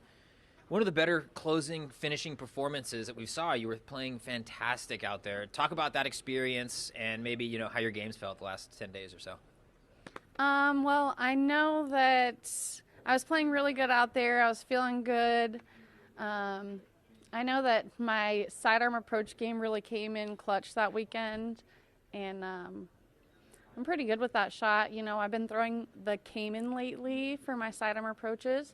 I used to throw my Glow Gator, and I happened to lose it at Day Law this year, and I haven't found a replacement, so I've got the Cayman in my bag. And then how was your game feeling, you know, last 2 weeks? Did you play an event last week? And, you know, if not, you know, walk me through those last days. Well, last weekend we were at the CCR, so I was just trying my best not to get carried away by the mosquitoes because they were absolutely horrible. I saw that Holly posted a picture with like a face net, like a bug net over her head, and I was like, man, I'm curious if they're like really bad. Am I going to have to get one of those? And Garrett and I got out there. We paid to play the day of, we played 6 holes and they were so terrible. Like I literally couldn't even sit down and try and make a putt for like 3 seconds because they were just driving you nuts. You can't focus in that. And so we went out, we went to like 2 or 3 different stores and found bug nets. We got to the course, and I saw a couple people that had, like, full-on bug suits, head to toe, no joke. And I thought that was pretty incredible, so props to those people. Yeah, well, fortunately, CCR was also in Michigan. In Michigan, again, not nearly as bad with the mosquitoes. How are you feeling about the course, though? Anytime a course gets brought up as, like, a thrower's course, I think Jessica Weese, because you're such an incredible thrower. How do you feel like this course suits your game? Well, you know, I feel like I play pretty well when it comes to elevation. I've played in elevation my whole life, and, you know, growing up and going and playing in Tahoe, where there's so many more trees and so much more elevation, this almost seems easy to me. I hate to say that because, you know, there's just not as many trees that you have to avoid. So I'm really focusing on the flight of my disc. I'm trying to meet the hill, the angle of the hill, and whatever it accounts for, you know, just trying to not get those De La rollaways because we all know how that goes. But yeah, I'm feeling good. Good. I know in years past, you know, I can't say this exactly for this year, but you've been of the mindset of like rest and recovery over grinded out practice, you know, 2 rounds every single day. Yes. Is that still your mindset? And how has the recovery and the resting and all that been this, you know, so far? This has been a pretty grueling stretch. Yeah, so lately I've been dealing with some kind of muscle issue in my side, so it affects me when I throw sidearm. And unfortunately, that's one of my go-tos, so I'm going to really rely on the backhand. I still feel really comfortable with the backhand game, no doubt about that, but I'm really going to limit myself on my sidearms, especially my power shots, so got to take into account for that, but I'm feeling good enough to be able to play this weekend, so I'm really thankful for that. Sure. We spoke to Sarah and Vanessa a little bit ago, and they mentioned that the FPO layout is a little long. Not to say it's so long it's unplayable or unfun or anything like that, but it's definitely, if you're going to have an extra 20, 30, 40 feet in your drives, an advantage on a handful of holes. Yes. Does makes that the upshot a little bit more easy. Does that resonate with you? And, you know, if so, what are some of the holes that you're maybe trying to force a birdie or maybe trying to lay back and like just take a par? I don't really try and look at that as a hole. I look at the hole when I get to it. I kind of know where I have to land to be able to attack from there. But I'm not going out there thinking I'm going to attack this hole, and this hole. You know, it's kind of like my game plan is pretty much read the wind and play it how it is. I'm really good at both backhand and sidearm. So even if I practice a sidearm, I might come up day of and throw a backhand because the wind just changes. So I'm very fortunate to have that in my game. Yeah. We have the match play event coming up a little bit later in the season, but the points to qualify for that lock in after Idlewild. Yes. How are you feeling about where your standings are in the points? And, how does that affect your mindset of these next 4 events? Are you trying to accumulate points? Are you like, all right, maintain and just get in there? How do you feel about that? I definitely want to maintain and get in there, but not so much overreaching my goals. I know that would be kind of silly. So, I mean, I just want to get in. I want to be available to be there at the finale. And, up until then, I just got to do my best. Is that something that you're tracking throughout the season, like where your standings are in that? Or is that something like, when the event comes, you'll look into it and maybe figure out where you are? Every once in a while, of course, I'll be scrolling on like Instagram or Facebook and I'll see like the ratings updates are there and I'll go check my own rating or the rankings, the world rankings will come out. And I think that I was top 10 for that. So I was pretty stoked about that. Being that the competition's getting harder and larger every single year, my goals are obviously going to be better and better, but now that it's getting harder, I'm not going to overexceed my goal. Sure. I'm going to pass it off to my left here to Sam with a couple questions. Hey, Jess. Fantastic finishing round at Des Moines. Obviously, things were kind of a mess with the weather and figuring out when we're going to tee off and all that stuff. Finishing rounds the next day. But you're still able to put down a 4-down round, I think the hot round of the weekend. There's supposed to be some weather forecast for this weekend. Yeah. Will you be kind of pulling anything from your experience at Des Moines and maybe even CCR with all the bugs and stuff for the mental aspect of getting through maybe not a super smooth weekend? It's always a mental battle out there no matter the conditions. And I know that I'm always looking forward to, whatever the conditions are, I'm going to face them. I know I'm going to be prepared. We're lucky enough to travel in our camper trailer, so we have pretty much everything on deck that we need, whether it's rain gear or waterproof socks and shoes, extra towels and extra umbrellas. So I think that we're pretty much prepared for that. Great. Jess, thanks so much for your time. Thank you. Check it out.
And we are back with the Director of Health and Sports Performance, the king of Disc Golf Strong, Mr. Seth Muncy. How you doing? I'm doing great. Great to be here. Yeah, and it's good to talk to you. We talk to the players a lot more, but one thing that the players rely on almost more than anything is that disc golf strong warm up zone, and your help in getting them all warmed up. Just off top, what's it been like just seeing the transition? Even from the beginning of this year till now, it seems like there's a legitimizing there. Oh yeah, I mean the transition has been phenomenal to see how many players are really utilizing it and really think of themselves as athletes. That's a big thing, And when I first started doing this back in 2016, I started talking about like athlete, like you're an athlete. You need to be taking care of your body. You need to be thinking about the work you put in before and the work you do after. And so really seeing how many players are starting to utilize the performance zone this year, even from years past to now, I'm working with so many more players coming over that are not only comfortable with thinking like, okay, he's there and he's there for us. A lot of them are like hesitant, if you've never done it before, then to start doing it. It can be there can be some hesitation there, but knowing that they're really starting to think like, I've got to be thinking about this for the long term, because I tell them like your body's your business card. We spoke a little bit about, we talked about Dylan Cease the other day. He's a baseball player, and just comparing the rest and recovery that a major league pitcher does for their arm compared to the rest and recovery that a disc golfer does with their arm, similar motion, similar likely, long-term effects of that. Is there anything that you're maybe bringing over from the major sports physical therapy into disc golf? Yeah, we try to do a lot of what we call prehab, so we don't have to do as much rehab, right? So you want to do all the work beforehand so that we can lower our risk of injuries. I mean, this is performance, right? Sports is performance. So you're putting your body in positions that, I'm not going to say it wasn't designed to, but it wasn't designed to do all the time. And that's not just disc golf, that's any sport. So you're putting a lot of stress on your body. And so it's just finding out ways to meet those demands so that your body is more resilient. Now, as like in, Dylan Cease, when we were talking to him, a baseball pitcher throws once every 5 days. That's their sport. Our sport, we couldn't do that no matter what. Like, there's just no way that we could have our athletes only throw once every 5 days. So now it's just figuring out ways to meet those demands of what the sport puts on the body. And so it's coming up with, what are we doing before, what are we doing after, and being very active in how we take care of our body. So it's finding out also ways to do it while on the road, while doing a lot of traveling, things like that, and really making time for it. Yeah, I guess you've been doing the Disc Golf Strong brand and being present at these professional events for about 4 or 5 years now. Mm-hmm. How have you grown, and how has your strategy grown with the amount of people and with the buy-in from the players? Is it different? Yeah, great question. It's not necessarily that it's very different. There's definitely a lot more buy-in because just more players are starting to really think about it and say, like, I need to be taking care of myself. So we're getting a lot more activity coming in and that buy-in. But the strategy has always been that, I'm like what we do over at the Performance Zone, what we do in the off-season or in-season, anything I'm doing with the players, it's to enhance what they can do on the course. It's not about the strength and conditioning. The show is on the field, right? It's on the course. So it's trying to make sure that we are able to help them fit it into their lives. Because, again, a lot of them, they haven't had the routine of doing it. And so now it's fitting it in and finding creative ways. And everyone's got different time schedules, and pressures on their calendar. So so the strategy hasn't changed with what I'm doing as far as the exercises. It's just helping them implement it throughout the season. Is that? I want to talk about overuse injuries a little bit, right? Okay. Because we throw the disc 100 times a day, 6 days a week, mm-hmm. full power on a lot of these long course like this. Our courses at this length, which we're seeing more and more, long bombers, is that long-term sustainable? And do we change how we recover, or do we, maybe limit the amount of bombs we throw? What's your take on it? Yeah, overuse happens in any sport. I mean, if you're in hockey, you're on the ice all the time, right? So you're putting a lot of stress on your body no matter what sport you're in. And so it's just, it's taking care of your body so that you can meet those demands. So if the courses are longer, you just have to say, hey, I've got to do something different in my routine. I've got to put in the work to do it, and I've got to make sure that I'm doing the recovery afterwards. And then also becoming very intentional, not just about the work you're doing off the course, but what you're doing on the course, right? A fastball pitcher in baseball just doesn't throw everything as hard as they can, like, right? So they are switching it up. They're very intentional about the shots, the throws that they're making, right? And so that's what I tell players here. It's like, just because maybe you have a power forehand in your bag, maybe that's not the right call right now. Maybe, because you've been throwing so many forehands this tournament, you've got to switch it up, and you've got to start looking at different strategies on how you're going to accomplish the shot successfully. One more for me, and this is slightly biased and personal, but you have been hired on as a full-time position with the tour, and a lot of the folks here at the press conference have done the same. We may not be throwing full power shots all day long, but we're in compromised physical positions a lot of the time throughout the week. Is that something that you, Jeff, the tour at large, has thought about? Is like how we can apply a lot of these sports medicine to our broadcast and staff? Yeah, absolutely. And, it's been great working here full-time with the Disc Golf Pro Tour, to really not only help our competitors stay resilient, but our staff as well, and disc golf community as a whole. And the Disc Golf Pro Tour wants to see everybody healthy.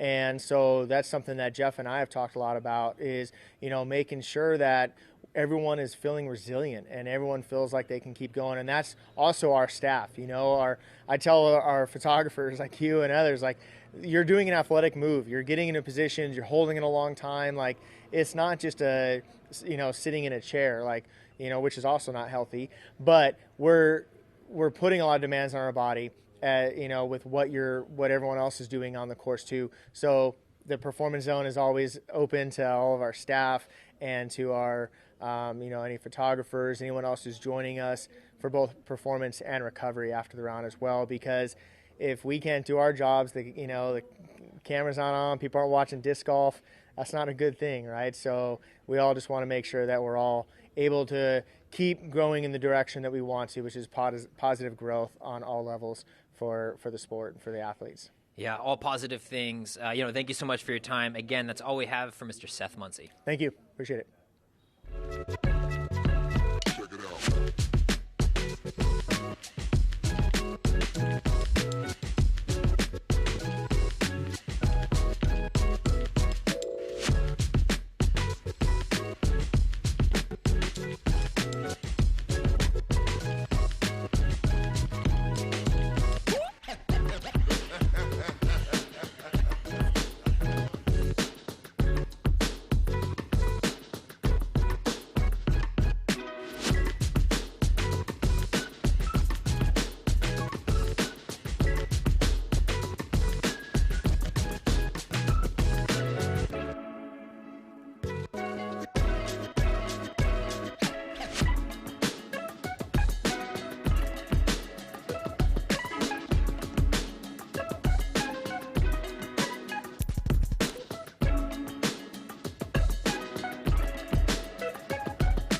Hello, and we are back with the most recent champion of an Elite Series event, Miss Missy Gannon. How's it feel to hear that?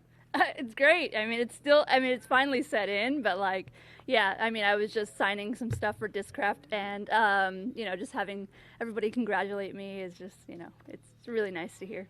Yeah, and we've seen your face on tour, you and Tom and the puppies' faces on tour for a few years now. And, you've been in the mix. You've been right there, solid performances, one of the most consistent players on tour, that's for sure. But we didn't really see that big breakout win. We just had that out in Des Moines. How does that change how you come into this tournament, knowing that you have what it takes to take one down? I mean, it doesn't really change much for me because, you know, every weekend is different. Every course is different. Sure, I can take some of the course challenges from previous courses and from Des Moines and bring it here. But for the most part, it's just trying to manage my expectations and really just, there's only so many things I can control. So, you know, make sure I have a solid game plan and just stay confident. And that's really all I can do. And if I do that, it's gonna work out for me. Yeah, and I think this week weather projections say there's going to be quite a bit out of your control. Mm-hmm. It's looking like a vaguely similar forecast to Des Moines. Perfect. No. Exactly. So, how would you feel if I said, we're going to have another crazy delayed 2-rounder, rains coming down? How does that sound to you? I mean, that's summer, right? I mean, I feel like we're right in that sort of. We've been pretty lucky all year, and for it to pretty much just wait until Des Moines last 2 weeks ago, it's going to happen. We play outdoors, and as long as the communication is as stellar as it was for Des Moines, then we're going to be fine. And yeah, as much as we can, hope that we have a full 3-round tournament, we gotta just roll with the punches and hope for the best. This course is actually fairly similar to Des Moines in that it's what I would describe as a thrower's course, right? Mm-hmm. There's not going to be a lot of ticky-tacky little things to knock you out of an otherwise good drive. You're a very pure thrower of the disc. You can putt well. How are you going to take out Paige on a course that, there's probably 5 or 6 holes where, she's going to have a really good chance at birdie, and a lot of the field is not. Yeah. Yeah, even eagle. I mean, like on hole 3, I think that we saw a few eagles last year. But I just have to just stick to my game plan, play within my limits, and the addition of holes 5 and 6, I think could be some score separating holes. A lot of deep woods to contend with if you're off the fairway and you got to hit your lines. So either way, I think there's plenty of rough on some of the bigger holes that can really cause problems. So just my game plans, keep it in the fairway and putt well, and that's pretty much it. Yeah, well, those 2 things usually lead to good success. Mm-hmm. How do you like the changes, though? We've talked about what the changes are in previous pressers here, but how do you feel like the course has changed? Do you like them? How do you feel? Yeah, I love him. I mean, I especially love the addition of holes 5 and 6.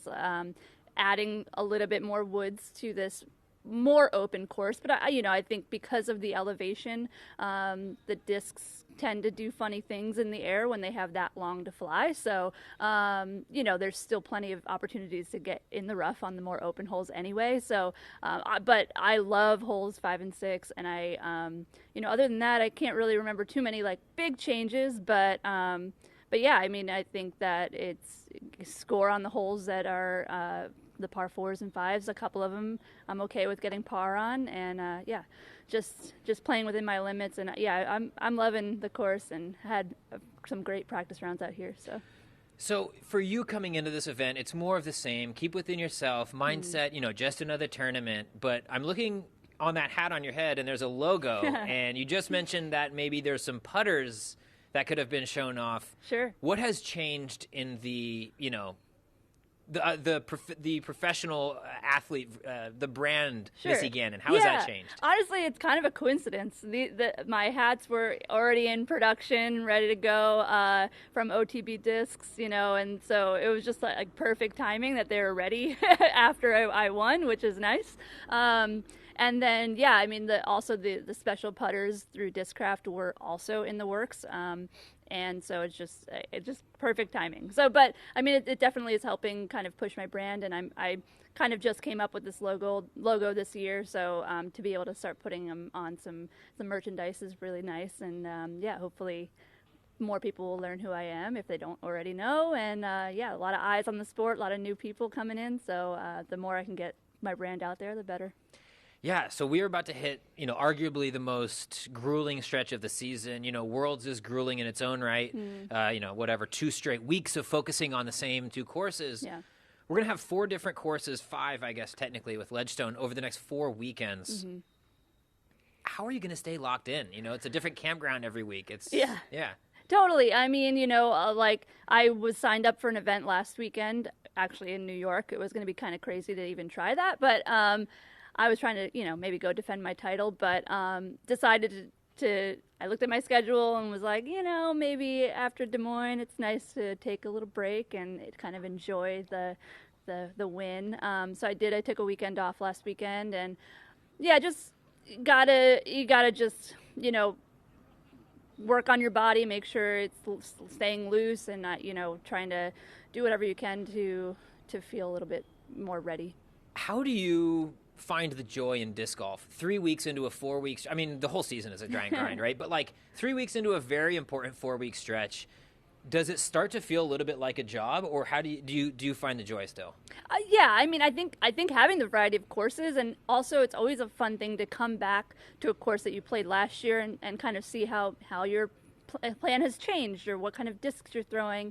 So it's fun to sort of reanalyze courses and maybe attack them differently. And so for me, that's a nice process because I'm pretty analytical. So it's nice to sort of try new things and try to take another stab at some of these challenging courses that are coming up.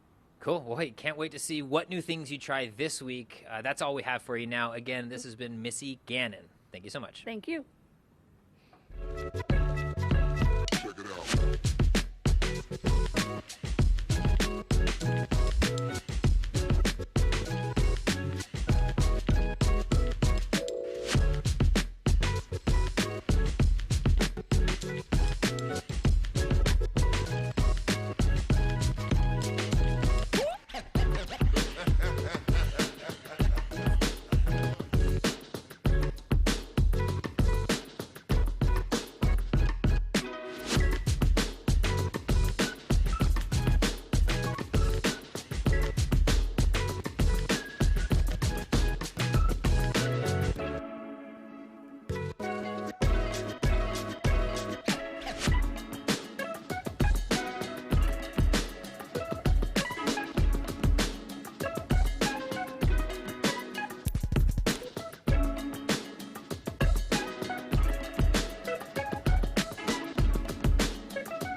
We are back with the 2021 Pdga World Champion, Mr. James Conrad. How you feeling? Feeling good, Corey. And you're looking good, too. New shirt, fresh shirt, the Jomez collab. Yeah. Talk to me about it. Off the top, it caught my eye. Yeah, these just went out for pre-order today, so make sure you check out Jomez. And it's just a collaboration between us. We're splitting some profits, and it's a sweet design. The shot heard around the world is kind of what they're going for. They got so many of the people in the crowd there. I love what they came up with.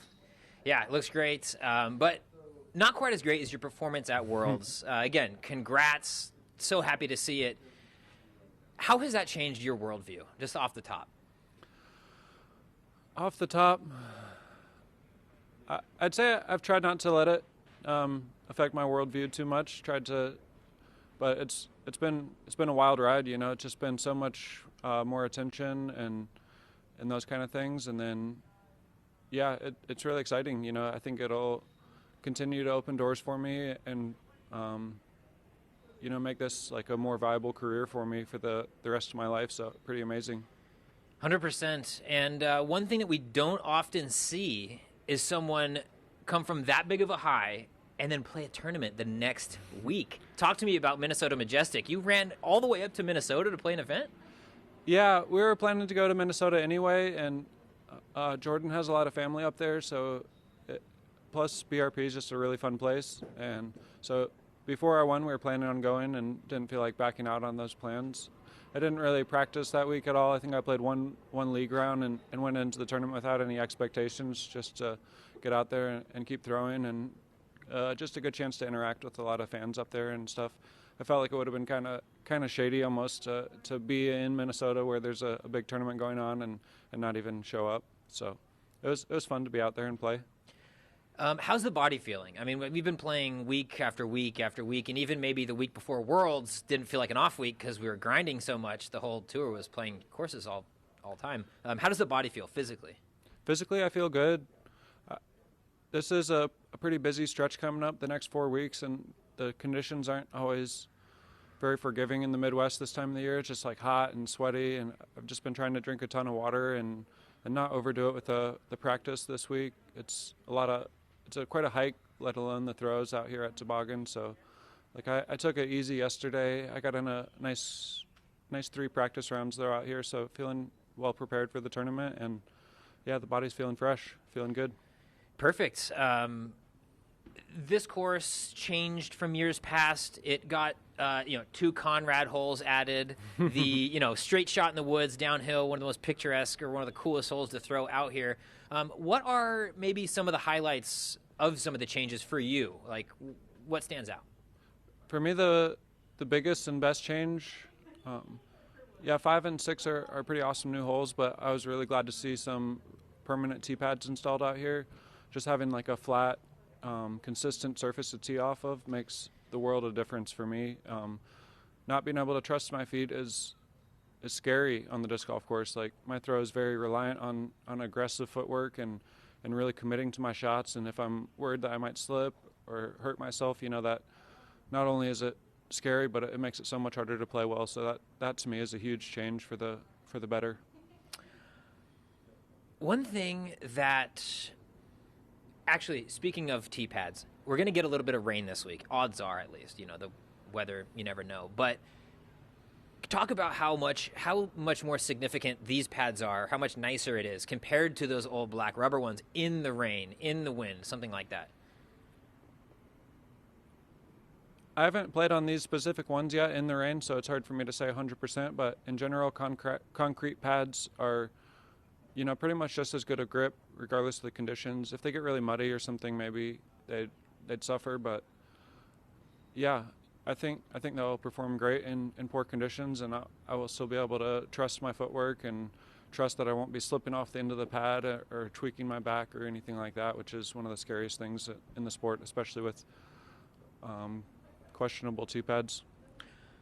One thing at Des Moines that we may see again here if things go to chalk is lightning delays, pace of play issues, stuff like that. How do you stay mentally focused and locked in, to maybe play 8 holes in the morning and then come back at 5:30 and play 10 to finish? How do you stay locked in for that? I think I've just played enough tournaments that it's not too difficult for me to fall back into that focused mind state, the competitive nature of it. One of the hardest things can be to just not to start like wilting out on the course. I kind of suffered in Des Moines the first round.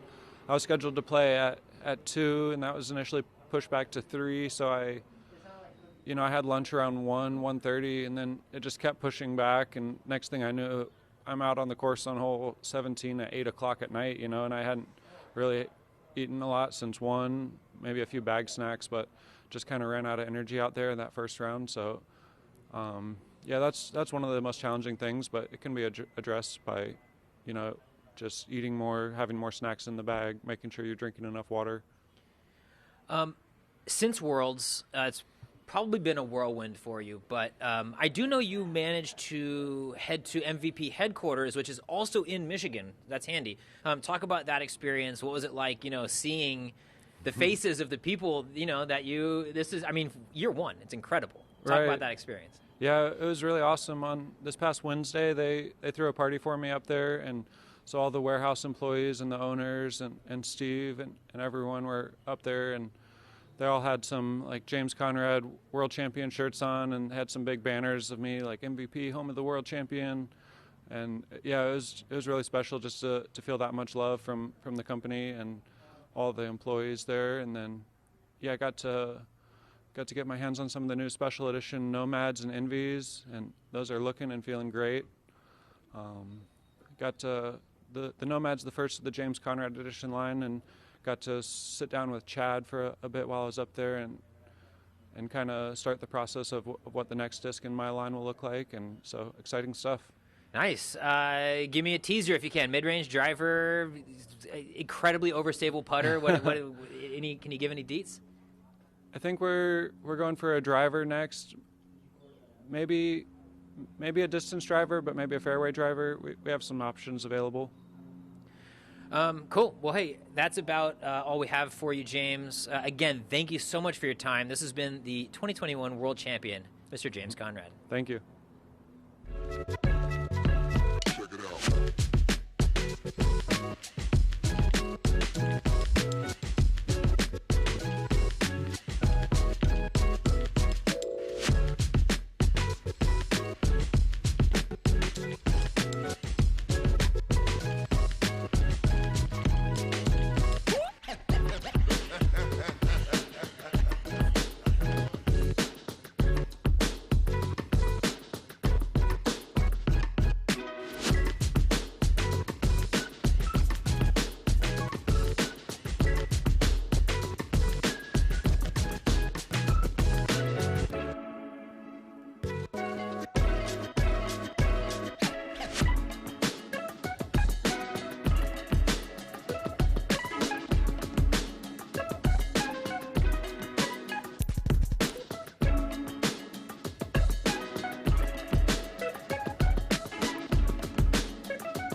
and we are here with the 2021 Pdga World Champion, Miss Catrina Allen. How you doing today? I'm good, thank you. So we are here at the Toboggan Course. Plenty of history, plenty of pro tournaments here. How's your game feeling coming into the 2021 edition, though? Good. I took some time off. It's probably the most time I've taken off in a long time, and an extra round off with Des Moines, unfortunately. But yeah, so I feel rested, refreshed. It was actually very difficult for me to do, but time off is tough. But we have a lot of season left, and so I wanted to make sure that I wasn't worn out coming into the second half. Sure. And walk me through like the last 3 weeks, a month that you have took off. You know, where were you? What were you doing? What was up? Okay. Went to Minnesota, saw friends, went up to the lake, spent some time there. Then went down to Des Moines, which I still, stayed focused for that, but it was kind of difficult with the weather. And then we had the Celebrity Pro-Am, which is probably the most fun I've had playing disc golf in so long. Their excitement, and then I was starstruck with the, with the celebrities, and then we all went out to dinner afterwards. That was amazing. And then coming here, I always stay with Mike Wagner from Discraft, and his wife Melissa, two of our closest friends. So we actually decided to skip out on the local tournaments, and we've just been having fun with them. They had their first annual family golf event and let us play, and so we played some traditional golf, and it's just, still some disc golf here and there, and of course the gym every morning and sticking to my diet. But I've let loose and enjoyed, what I earned. So yeah, good. No, I mean, it's honestly refreshing to hear. I know you're a grinder, up every day early, do it, go. It is very refreshing to hear, you've enjoyed yourself. We are, like you said, we have a long season to go. This kind of feels like the start of that second half of the season. Right. Whether it's exactly half or not, hard to know, but 4 crazy weeks ahead of us. How do you, outside of going to the gym every morning and waking up and sticking to your routine, how do you, keep the energy up and not just have it feel like a job maybe for 4 straight weeks? So that's a great question, and I think that's something I actually been reflecting on here a little bit, because although, Worlds was everything to me, and then I was like, what can help me drive myself through the second part of the season? So I just picked a couple of things out of my games I kind of want to critique or maybe switch a little bit or focus on. And I always feel like those small goals will help me get through. Sorry. Hey, Sam. Get through, like instead of thinking about, wanting to win every tournament or how long it is, if I just focus on a few things at a time, that kind of keeps me going, if that makes any sense at all. But that's kind of what I was like, I need something to focus on because it's about to become a grind. Do you mind sharing a couple of those little things? What are they? I just want to kind of maybe switch my putting grip a little bit, maybe see if I can get a little more spin or a little more pop, a little more consistency. Just kind of tweak that a little bit, and that just kind of gives me something to work on and have fun with. And then I'd love to get more distance on my sidearm. Getting more confidence working that off the tee, or I don't really throw like straight or understable drivers, and trying to get some distance with those. And then we're about to get in some of the wooded courses and just really work on my timing and my release and just getting super confident with that. And then I think all 3 of those are really what I'm striving for to, I think back to maybe like 2014 here, and just the confidence I had on the disc golf course, just having that confidence again. And I think those 3 things will help me just gain some confidence. Yeah, I mean, when I think confident cat off the top, I think Jonesboro Yeah. earlier this year, You're where right. there were like some soul-sucking putts that you were hitting from like 55 feet. Do you feel like your C2 putting, does that line up with when you're feeling super confident? Like you're draining them from distance? Right, yes, and I think just because, if you look normally circle 2, circle 1, I'm leading, and I feel like my circle 1 putting has been great, but I would just love to see those like 25 to 30 footers get better. And then I always know once the circle 2 putts start dropping that good things are going to happen, because I'm really always inside of circle 1 or circle 2 putting for birdie. So absolutely. Yeah, so this course, a lot of elevation and a lot of room to let the disc work. And I think that watching you throw is one of the most enjoyable things, is the amount of, hyzer flip to turn over to drift, the whole thing. Right. Do you feel like your at an advantage out here with how well you can control the disc in airspace? Yeah, I mean, of course, because there are definitely, the rough is rough. And so if I can, like I said, I've been kind of working on my timing and release point. If I can really dial that in, and then, those second shots are, like I said, in circle 1, circle 2, and those start dropping, then yeah, I think so. And you know me and my workouts, so I feel like I love a course that is, when I hear people in practice being like, oh, that sucked, I'm like, yes, all right. Perfect. So I'm going to hand it off to Sam for a couple questions to close. Thank you. Hey, Kat. Hey. So last week we had the Celebrity Pro-Am. Just love to hear your thoughts. It's been a little bit. Did you have a good time? I think we're all still excited about it, and I have Julian commenting on my posts and being like, woo, and I saw in his story he's all like, who's in Boston and wants to play, and I'm just like, just the friendships that I made, or meeting people and their excitement for disc golf, to see celebrities that in my eyes are so much bigger than I would ever think of myself. Hey, will you sign my disc? And then it was just, I know people don't like this, but there's no spectators, so I think a lot of us were very relaxed, having a good time, some smack talking, and, we're kind of a little goofy, and yeah. Great. And I think I remember you talking about this at lunch. You were talking about how it's been so long since you've hit an ace. Oh. You go out in the afternoon and you hit an ace. I mean, you'll take it, right? Yeah. Oh my gosh, yes. Definitely sad I didn't get on ESPN, but I'll get over it. Yeah, it had been 7 years since I aced, and Paul aced after his partner missed the island, and then my partner Dylan missed the island, and so all the pressure is on me, and then just to ace after that. And actually, if you go back and watch, Dylan does say that he's going to stack it. Okay, we're going to stack this ace. And he's all super confident. And then I stacked it, and I was just, yeah. And like I said, we were just having so much fun. And, there was so much camaraderie, and we're just all relaxed. And so I think that's where all my excitement from the ace came from. Great. Yeah. Awesome. Kat, thanks for your time. Yeah. Good luck this weekend. All right. Thank you. Thanks, you guys. Check it out.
Back now with Jeff Spring, CEO and tour director of the DGPT.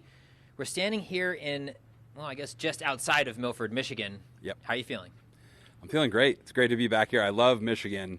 Last year was my first time here, and I'm a mountain biker. They've got great mountain bike trails around here. Went the Upper Peninsula both times getting here from over Wisconsin way, and yeah, it kind of feels like the Vermont of the Midwest to me, and I'm from Vermont, so kind of feels homey in an odd way. I buy that. And now I'm noticing you said all these things you love about Michigan. I didn't hear anything about the disc golf or disc golfers in Michigan.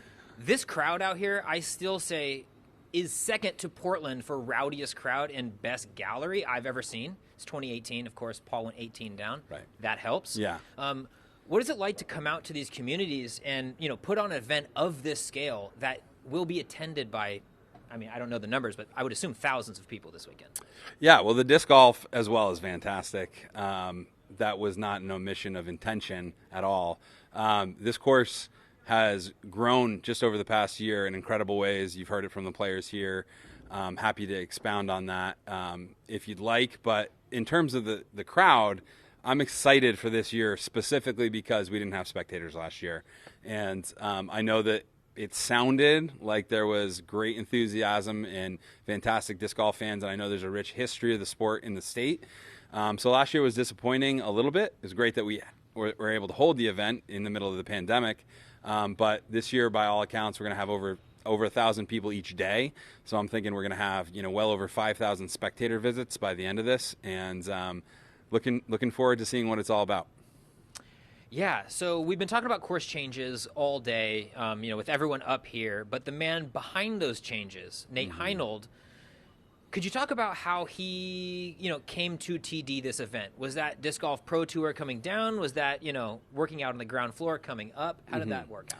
Yeah, I think it was a collaboration. To start, this is Discraft's home event, very similar to the USDGC for Innova East. And I think Bob Giulio, Mike Wagner, the guys at Discraft are all hands-on on this, and they've been working with Michigan Disc Golf and the club here for years, making this event happen at a very high level already. I know Bob and even Jim Kenner, the original course designer here, have had their hands on any change because they've wanted to keep the original design and the idea and the spirit of the course intact.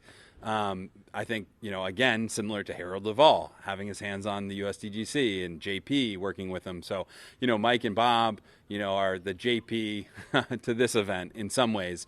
But you need a really strong event team. I know that the club has done a fantastic job. Nacho last year was a fantastic TD, and he's back and working hard, and we love working with him.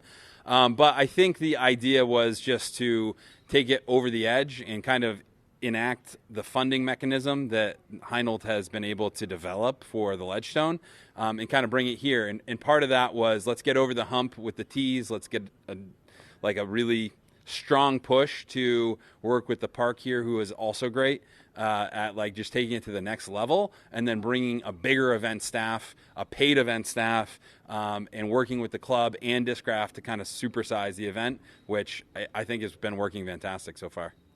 Yeah, no question. And this kind of marks that second half of the season, or what feels the emotional second half of the season. This is 4 weeks in a row, though. Not any other time on the schedule do we have 4 Elite Series back to back to back to back. Mm-hmm. Was that intentional? Did it just work out that way? Is there so many events that we had to kind of work it this way? How did it work out to where there was 4 big-time events in a row? Yeah, so last year the scheduling fell in a way that PDGA majors get scheduled, PDGA national tours get scheduled, and then next is the Disc Golf Pro Tour. So we looked at this swing, and we looked at the gap that there was, and we said, do we take Deagle off the schedule, or do we take Ledgestone off the schedule, or do we take Idlewild off the schedule, or Preserve? We could have taken one of those off. The event still would have happened where it would have been. You're right. Let's just say we didn't bring the Preserve back. It would still be happening the same week. Players would still choose to go there and play. So instead of, the selection being like, okay, hey, that one's just not on the Pro Tour, I think we leave it in the players' hands. We talked to Seth Munsey earlier, and we are going to continue to invest in making sure that we have staff and people that are part of the Disc Golf Pro Tour with an eye towards player health. But part of that is just informing them that they're, going to have to make decisions. The PGA Tour famously has an event every single weekend. Yet the top pros kind of choose between 20 and 30 events to play, standard. And I think Tiger Woods was down to 18 before his string of injuries. He was very selective about the events. So I think it's well known disc golf doesn't stop. Even when we stop, there's disc golf events, and some touring players go and play them. What we have to be aware of is curating a schedule where meaningful events, are positioned well. This is certainly a stretch where we're pushing that limit, and we're aware of it. We want to make sure the players are aware, hey, you can drop 4 events. You can drop several events. Some players have chosen to drop 1 of these 4. Then it's 2, break 1. I think it's got to be the future of disc golf is going to be more high-level professional events on more weekends. And there's going to have to be just a curation of the schedule by each individual player, but also, maybe more resources from us. And we even see some players with managers, some health staff. I think that will also help the evolution of the game on the professional side. So this weekend in particular, not unlike Des Moines 2 weeks ago, we're seeing a little bit of rain in the forecast. I keep hearing over my shoulder it might be coming down. But if we see lightning, if we see something like that, how does that affect your running of the tournament, right? Because the weather's good, smooth sailing, not really a bunch to do on site. But how does that affect you? If you're like rescheduling things, what is your protocol? How does that work? I think it affects us the same way it affects everybody who's part of an event. It's frustrating. It's a bit of extra work. It's a bit of a nuisance, but we take a great responsibility and approach it with a very serious and responsible nature. I think last week, 2 weeks ago at Des Moines, Seth, our safety officer here, and myself were monitoring the weather, and I'm proud of the way we handled it and the calls we made. Our policy is pretty cut and dry, and we're able to just follow that. And so it takes a lot of pressure. There's not a lot of decision making other than, when weather gets within a certain circumference, we just stop the event. We make sure everybody comes off and is safe. And then the main thing is how do we make the decisions on restarting and how much time, do we have left in the day, and do we have to cut holes out? Do we have to, what is left for us to do? And I'm going to take that one step at a time, and we'll hope for the best weather-wise. Absolutely. I'm hoping to, largely from a camera perspective. But one of the things that you have to deal with more than arguably any CEO, well, not any CEO, but is the media side of things. Disc Golf Network has been a huge initiative for you and the tour at large to get off the ground. Is there any updates that you feel comfortable sharing with the public? Like, is there a sub count that you had your eye on that we hit? Is there benchmarks? Where are we living with that? We're doing fantastic. We keep beating our goals. The network's thriving. In terms of sub count, we've always been pretty transparent. We don't release necessarily exact numbers or updates, but we're over 25,000 subscribers, which is a huge benchmark for us and continuing to grow. I think that the other great thing we're seeing is more and more people coming out to the actual course as well, and that's helping with purses. Des Moines, 9 weeks from announcing it as an Elite Series, delivered $40,000 out of cash 2 weeks ago. So we're very proud of that, and I think that's going to continue to be scaled up and beaten throughout the year. Beautiful. Hey, thank you so much for your time. Again, this has been DGPT CEO, Mr. Jeff Spring. Thanks, Corey. Check it out.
and we are here with returning champion Paige Pierce. How you feeling today? I feel good. Yeah, I just had my Passion, the new disc I created with Discraft, just had the release just now. So just came from the signing, and that was great. About to go get on the course. Perfect. Yeah, I actually heard Paul McBeth rolled up earlier today and said, you have to see this. The line is literally a mile long. It was crazy.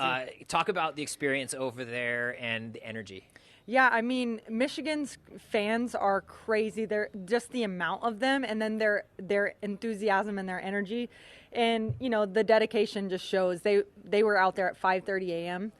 So there was a line of, I don't know how many people, but it seemed like over 400, 500 people. So, you know, it's really cool to be back on Team Discraft and to be here in their home territory and seeing the fan base that they have in Michigan. And then just to know that those people are going to be crowding this beautiful toboggan course, and we're going to be looking up these slopes and seeing hundreds, if not thousands of people out here watching. Yeah, I mean, you just mentioned it. Really, this event is in Discraft's backyard. This is their, you know, kind of hometown staple event. What's it like playing an event where you have so much support, so much, you know, all of your employers are here, you know, what's that like? Yeah, it's really cool. I mean, you know, every time I come here for any meetings, we come to this course to film. So I feel very familiar on this course. I've won the event a few times.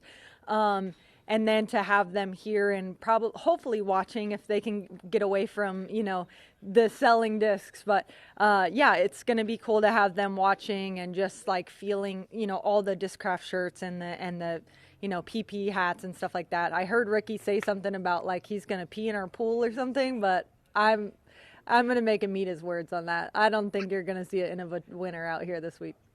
Beautiful. I love it. I love it.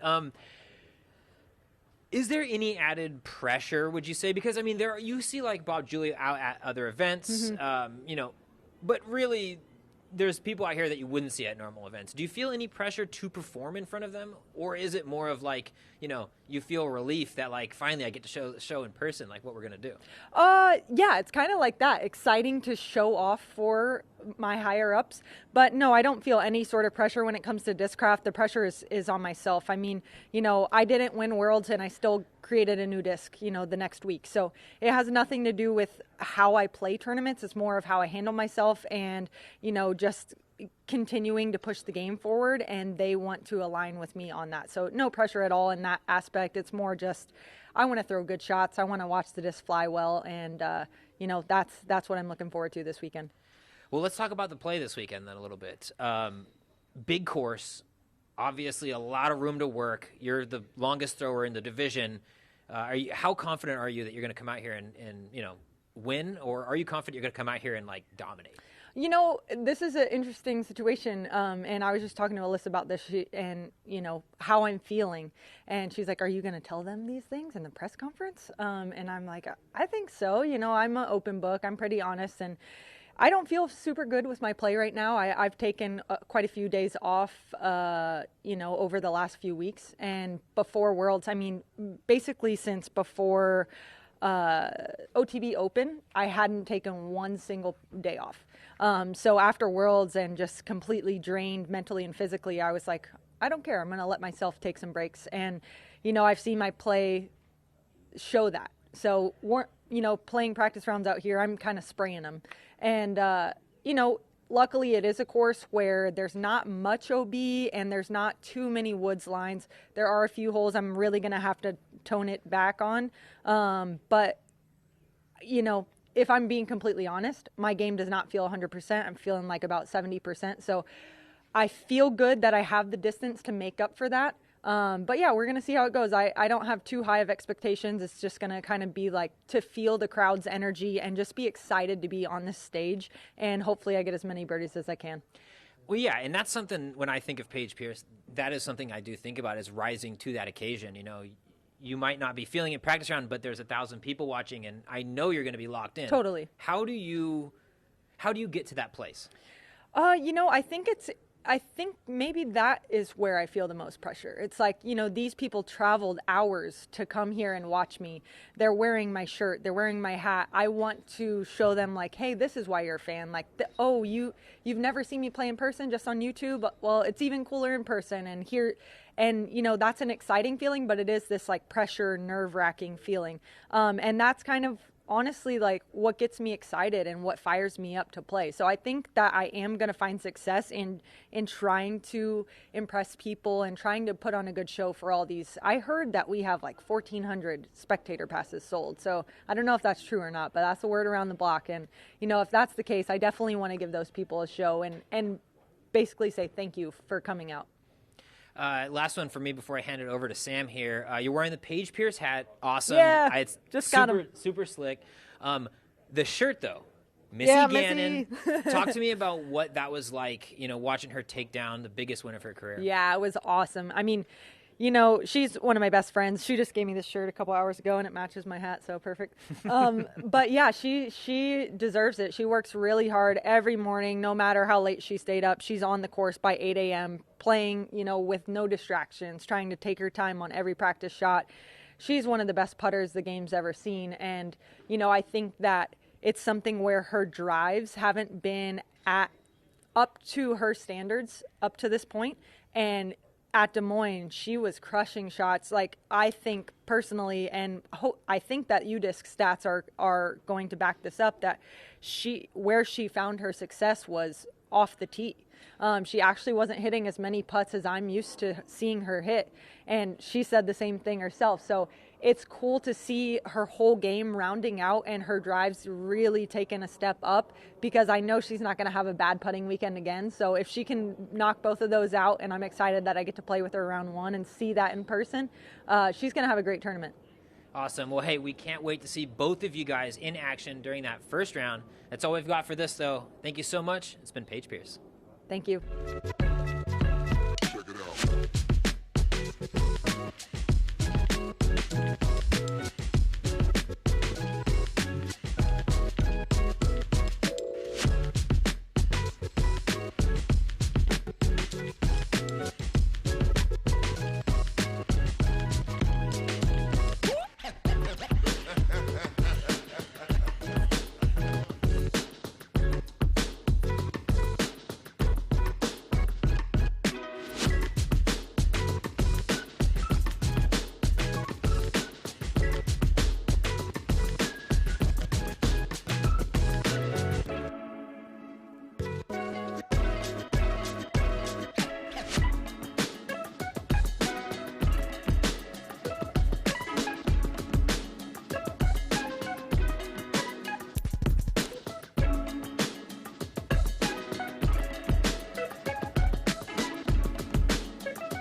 We are here with our final guest for the press conferences today. That is Tournament Director Nate Heinold. How you feeling out here in Michigan? I feel great. The weather has been phenomenal. If it stays this way, I'll be even happier, to be honest. So we are, I don't know how long exactly, but we are several hundred miles away from where we normally play your tournament, which is Peoria, Illinois. Why are we seeing you all the way up here in the Great Lakes State? Well, Discraft, this is their event. This is the 39th year, and they just really wanted, they like what I do with Ledgestone, and, I'm kind of their premier TD, and this is their baby, and so they want it run the right way in conjunction with, MDGO, and so I offered to do it, and they were glad to take me on. Yeah, and I think the tour in general is glad for you taking on the role. I've heard nothing but good things about the changes, Obviously, the tee pads are a huge deal. What was your number one thing on your list? Number one task you felt like you had to accomplish coming into this tournament? Basically, when I pitched, my spiel to Mike and Bob in October, I said, look, I want to take this on. They had asked me to do it the year before. I think my youngest son was like 8 months, and I was like, oh my goodness, my wife will kill me. And so now she's definitely going to kill me when I'm doing 3 events next year. But I told them, look, I want to do concrete no matter what. Like, if I have to pay for it, you guys pay for it. And so, but I'm going to force the issue with the park and with Discraft. And so that was kind of my big thing. But 2, I said, I have some course changes to make. And they were like, well, we like OB. I said, I don't want any more OB. I want less OB.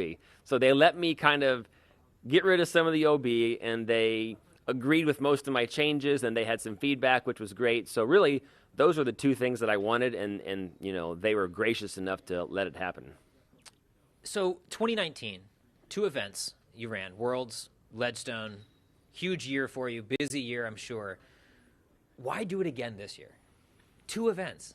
Yeah, it really is just it's my passion, really. I do insurance for a living, probably not as much as I should, to be honest, but, I'm supposed to do a lot of insurance. It really is my passion. Just even last night I was responding to stuff at like 11:30, and I kind of just thought, for my day job, this is really where I feel comfortable at, is getting people in the right spot. I haven't been at the course that much the last few days because the MDGO and my local staff has taken care of things, and I've been able to, do other things for the tournament. And I need to have my computer and respond to stuff, and right now I'm kind of the communications person. I'm getting hundreds of messages a day and emails, and so that's really, I feel, very comfortable doing this job. What has been different this year, or this tournament, I should say? You don't live in the town. You can't just drive down on an off day right to the course. How is the experience of teeing in this tournament different than the Ledgestone traditionally? Yeah, there's pros and cons. The biggest pro is that it's much easier than Ledgestone, to be honest. This tournament is 4 courses. Ledgestone is 12 courses. So this tournament has 700 players versus 2,000 for Ledgestone. The con is that, I was here right before when they poured concrete pads. For the next 3 days, I was on my phone doodling, saying, okay, move the form 2 degrees left, right.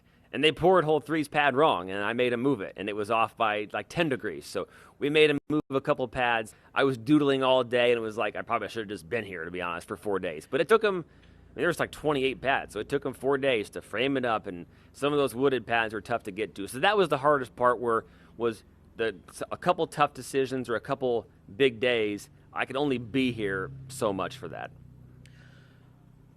Talk to me about the difference in MPO and FPO layouts here, because when I think Ledgestone, nowadays they both play Northwoods, but previous years they were at 2 different courses, so you didn't really have to think about one course playing 2 different ways. What was that challenging experience like?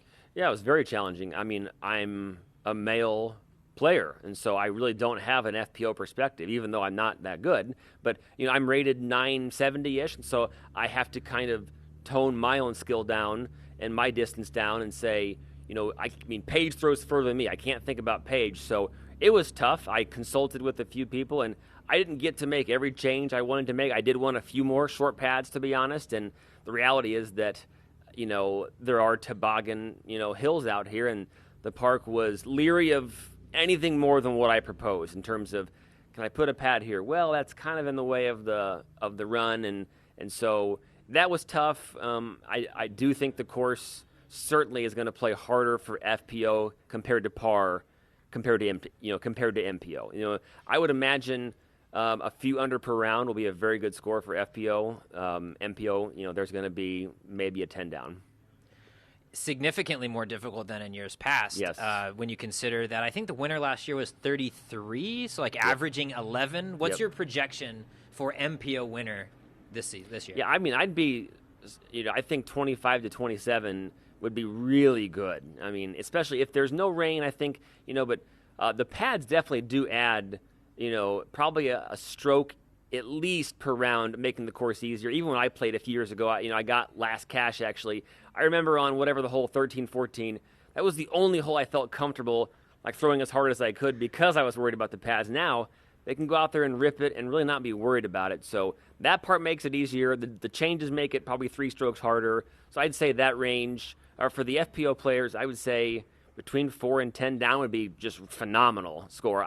I'd be shocked if it's on the upper end of that, but I would say they're going to be in the low single digits just because I know people like Paige and Kat and many others, you know, are just great throwers of the disc. So, from a TD's perspective, I'm thinking Pickard Park 2 weeks ago out in Des Moines.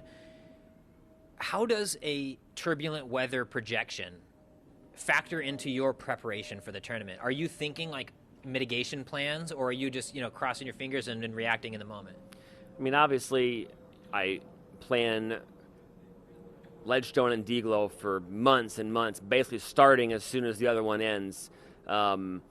So you can't think about it until the last second because you hope for the best, prepare for the worst. So we've dumped over $2,000 of mulch down again the last few days here just to prepare in case it gets soggy. We have mitigation plans for making sure people are safe if they have to get off the course. At the end of the day, it's the one thing that I don't worry about because I can't control it. However, we have plans in case something happens. We've put more mulch out there, all that kind of stuff.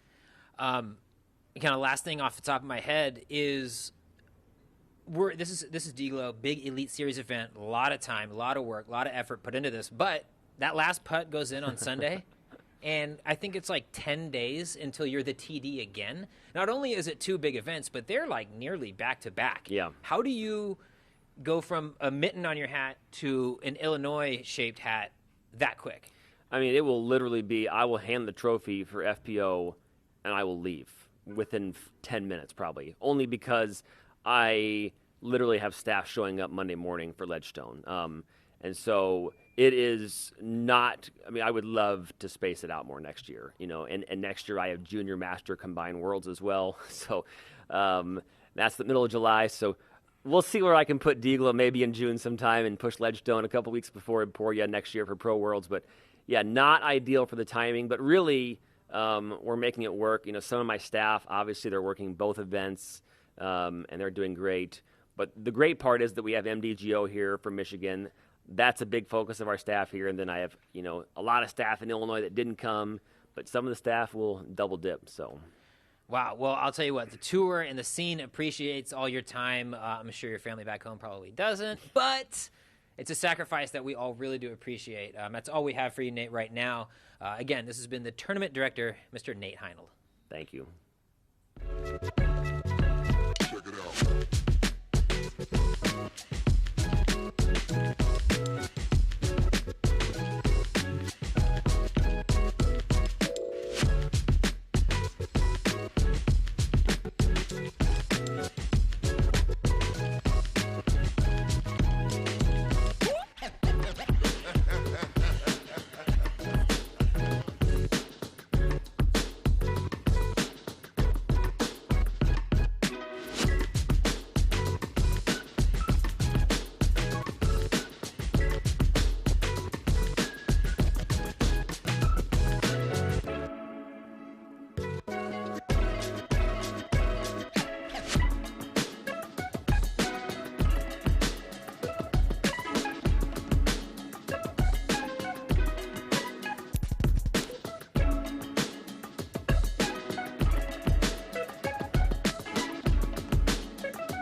And we're back this time with the 2018 D-Glow champion, Mr. Paul McBeth.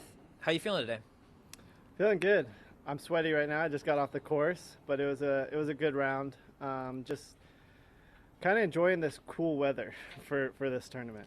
Yeah, you mentioned just a second ago that this may be the best weather you've ever experienced here. Talk about that a little bit. Yeah, no, and like the humidity seems down. It's 80s, maybe even 70. I'm not sure, but it just feels good. I am sweating a lot because I walked up the hill of 18. I kind of skipped the last two to get here, so yeah, I'm feeling it now. But I mean, the weather feels great right now.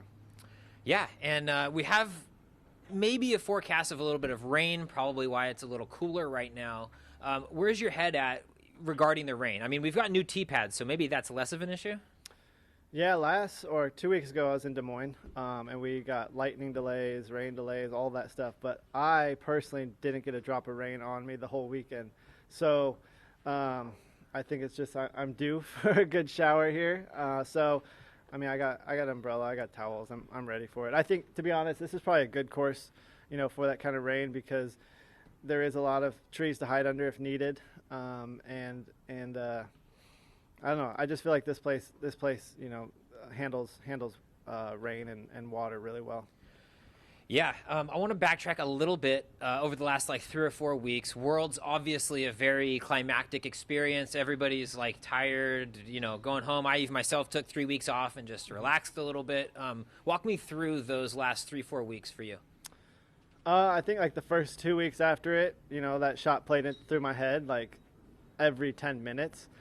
So it was something that I had, thought about, but then, it kind of dwindled away a little bit. I think, for me, winning a fifth or a sixth, winning a sixth compared to a fifth doesn't really change much. It would be awesome to have another world title, sixth, but, it's potentially a life-changing moment for James. So,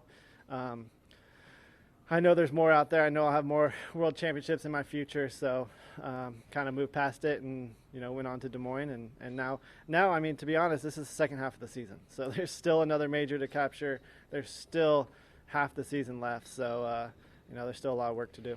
Yeah. Talk a little bit about going from Worlds to Des Moines, right? It would not have shocked anyone to see a slightly, not as good of a performance out of you, just considering everything that went down. But you went out there and, let's be honest, you kind of dominated. What was your mindset? How did, did you go in wanting to crush? I just think that's the part of the season where I want to peak. Worlds was early this year, knew that, so I wanted to just be ready at that point of the season. The winning early in Vegas and stuff like that, that's huge. They're big wins, but the one I really want is Worlds, and I want the majors. So the middle of the season to the end of the season is where I really want to be peaking. So I think that's kind of just I played Worlds. I went home for a few days, and I went back to Des Moines, back on the road. So it's kind of like that week at home. Kind of I don't remember even being home. It was so quick. So I think going to Des Moines, I was just ready to continue play, and now the rest of the season, I'm ready to go. Yeah, and let's take a sec to talk about the Celebrity Pro-Am a little bit. Honestly, it looked super fun. It was probably the one event I was ticked that I had to miss out of that whole stretch. You just played a round with one of the celebrities from the Pro-Am. Yeah. How was the week, or how was those few days, and maybe talk about your playing partner today? Yeah, I played with Dylan, just finished a round. We did a little video, 9 holes, and then I was able to play the rest of the rounds, so I was a little late here.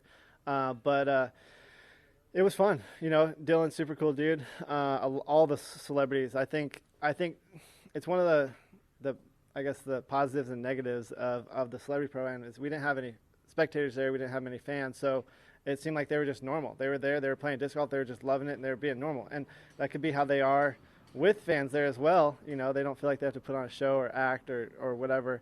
But it was just super cool. We were able to we had a dinner the first night to where we were able to just introduce ourselves, meet everyone, and just really we were all there for disc golf. So that's really all we talked about. And then we played the event, and then after we were able to, we were a little bit closer, and we were able to talk about, what we do outside of disc golf and stuff like that. So we were able to just hear the mindsets of these people, and it's just incredible. So made a lot of new friends. That's what I'm excited about. Yeah, one of the things we heard is that they even seemed a little starstruck of the disc golfers Yeah. because they all are fans of pro disc golf. Did it Yeah. there that way? Yeah, definitely. You know, some of them were a little starstruck, but they were excited at the same time. You know, they were there to learn. They were there to have fun, and it was a good time. You know, it's probably the most fun I've had at an event in a long time, because you know we were doing it for charity, but it was more so that we were able to just kind of smack talk each other and just have fun with it and not. You know, what happened there is not going to carry over to these tournaments. You know, nothing personal, but it was a lot of fun. Let's talk about the second half of the season real quick on this back half of the press conference. Like you said, a lot of golf to go. Next 4 weeks, well, including this one, are an absolute grind. 4 Elite Series events in a row, Toboggan, Ledgestone, that's no joke, Idlewild in the woods to finish. How do you keep up that momentum, and how do you keep physically, strong and not like breaking down? Yeah, it was funny because I kept saying, after Worlds, all right, we're going to the East Coast. It's East Coast trip, but we still have 5 events here in the Midwest. We still have these big, pro tours coming up. So, I was kind of actually looking past it, but I had to, after Worlds, I was like, all right, reality check. You still got 5 events here that you need to play and focus on before the East Coast, because realistically, the East Coast is actually short this year. We got Maple Hill and GMC, and then we go down south. So it's actually the Midwest swing. So really looking forward to it. These are a lot of fun courses. One of them, I've never been to the Preserve, so that's one I'm looking forward to. And just a lot of fun courses. I think that's the biggest thing I'm taking out of these is a lot of fun courses, challenging courses. Even here, there's not a gimme birdie on this course at all. So I'm excited about that challenge. I think scores are going to be reflective of that. So I'm excited to see what the scores look like this year. Yeah. One last major to go, USDGC at the end of the year. I know you're a guy who likes to hunt majors. You just said it earlier. After Worlds, did that tick over into the next checkpoint of accomplishments for you on the year? How so? Like you were looking forward to Worlds from early on in the season. Yeah. Probably even before the season started. Sure. Like now that Worlds is over. Is USDGC the next on your mind, or maybe is it the Tour Championship? I think you said it perfectly. It did click over. That's the first half. All right, now let's click over to the second half. So that's really how I looked at it. Is Worlds was kind of gonna end that part of the season for me, and now I got to look forward to this part of the season to where, USDGC has the highest priority, but I know all these tournaments coming up are big priorities as well, especially leading into the Pro Tour Championships.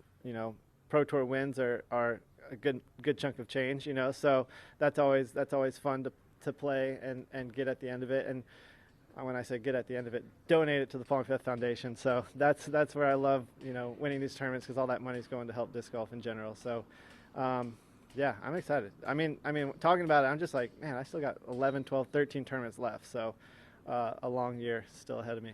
Yeah, no question. And those 11 to 13 tournaments are going to build up to the Tour Championship. Are you checking points? Is that even on your mind? I mean, let's be honest, you're kind of a lock for that top 8. It's not really a big issue. Are you thinking about points in championship? No, I know if I win tournaments, I'm definitely going to be moving up that board. And I think I did see they just updated on Instagram or something, so I'm in second, right behind Calvin. But we still got a handful, so we're only about halfway through it. So there could be a big shuffle, but I think top 8 is pretty locked right now. All right, well, I think that's about all we have for you, and that is going to wrap up the press conferences as a whole today and for this week. Thank you so much. This has been Paul McBeth. Thank you.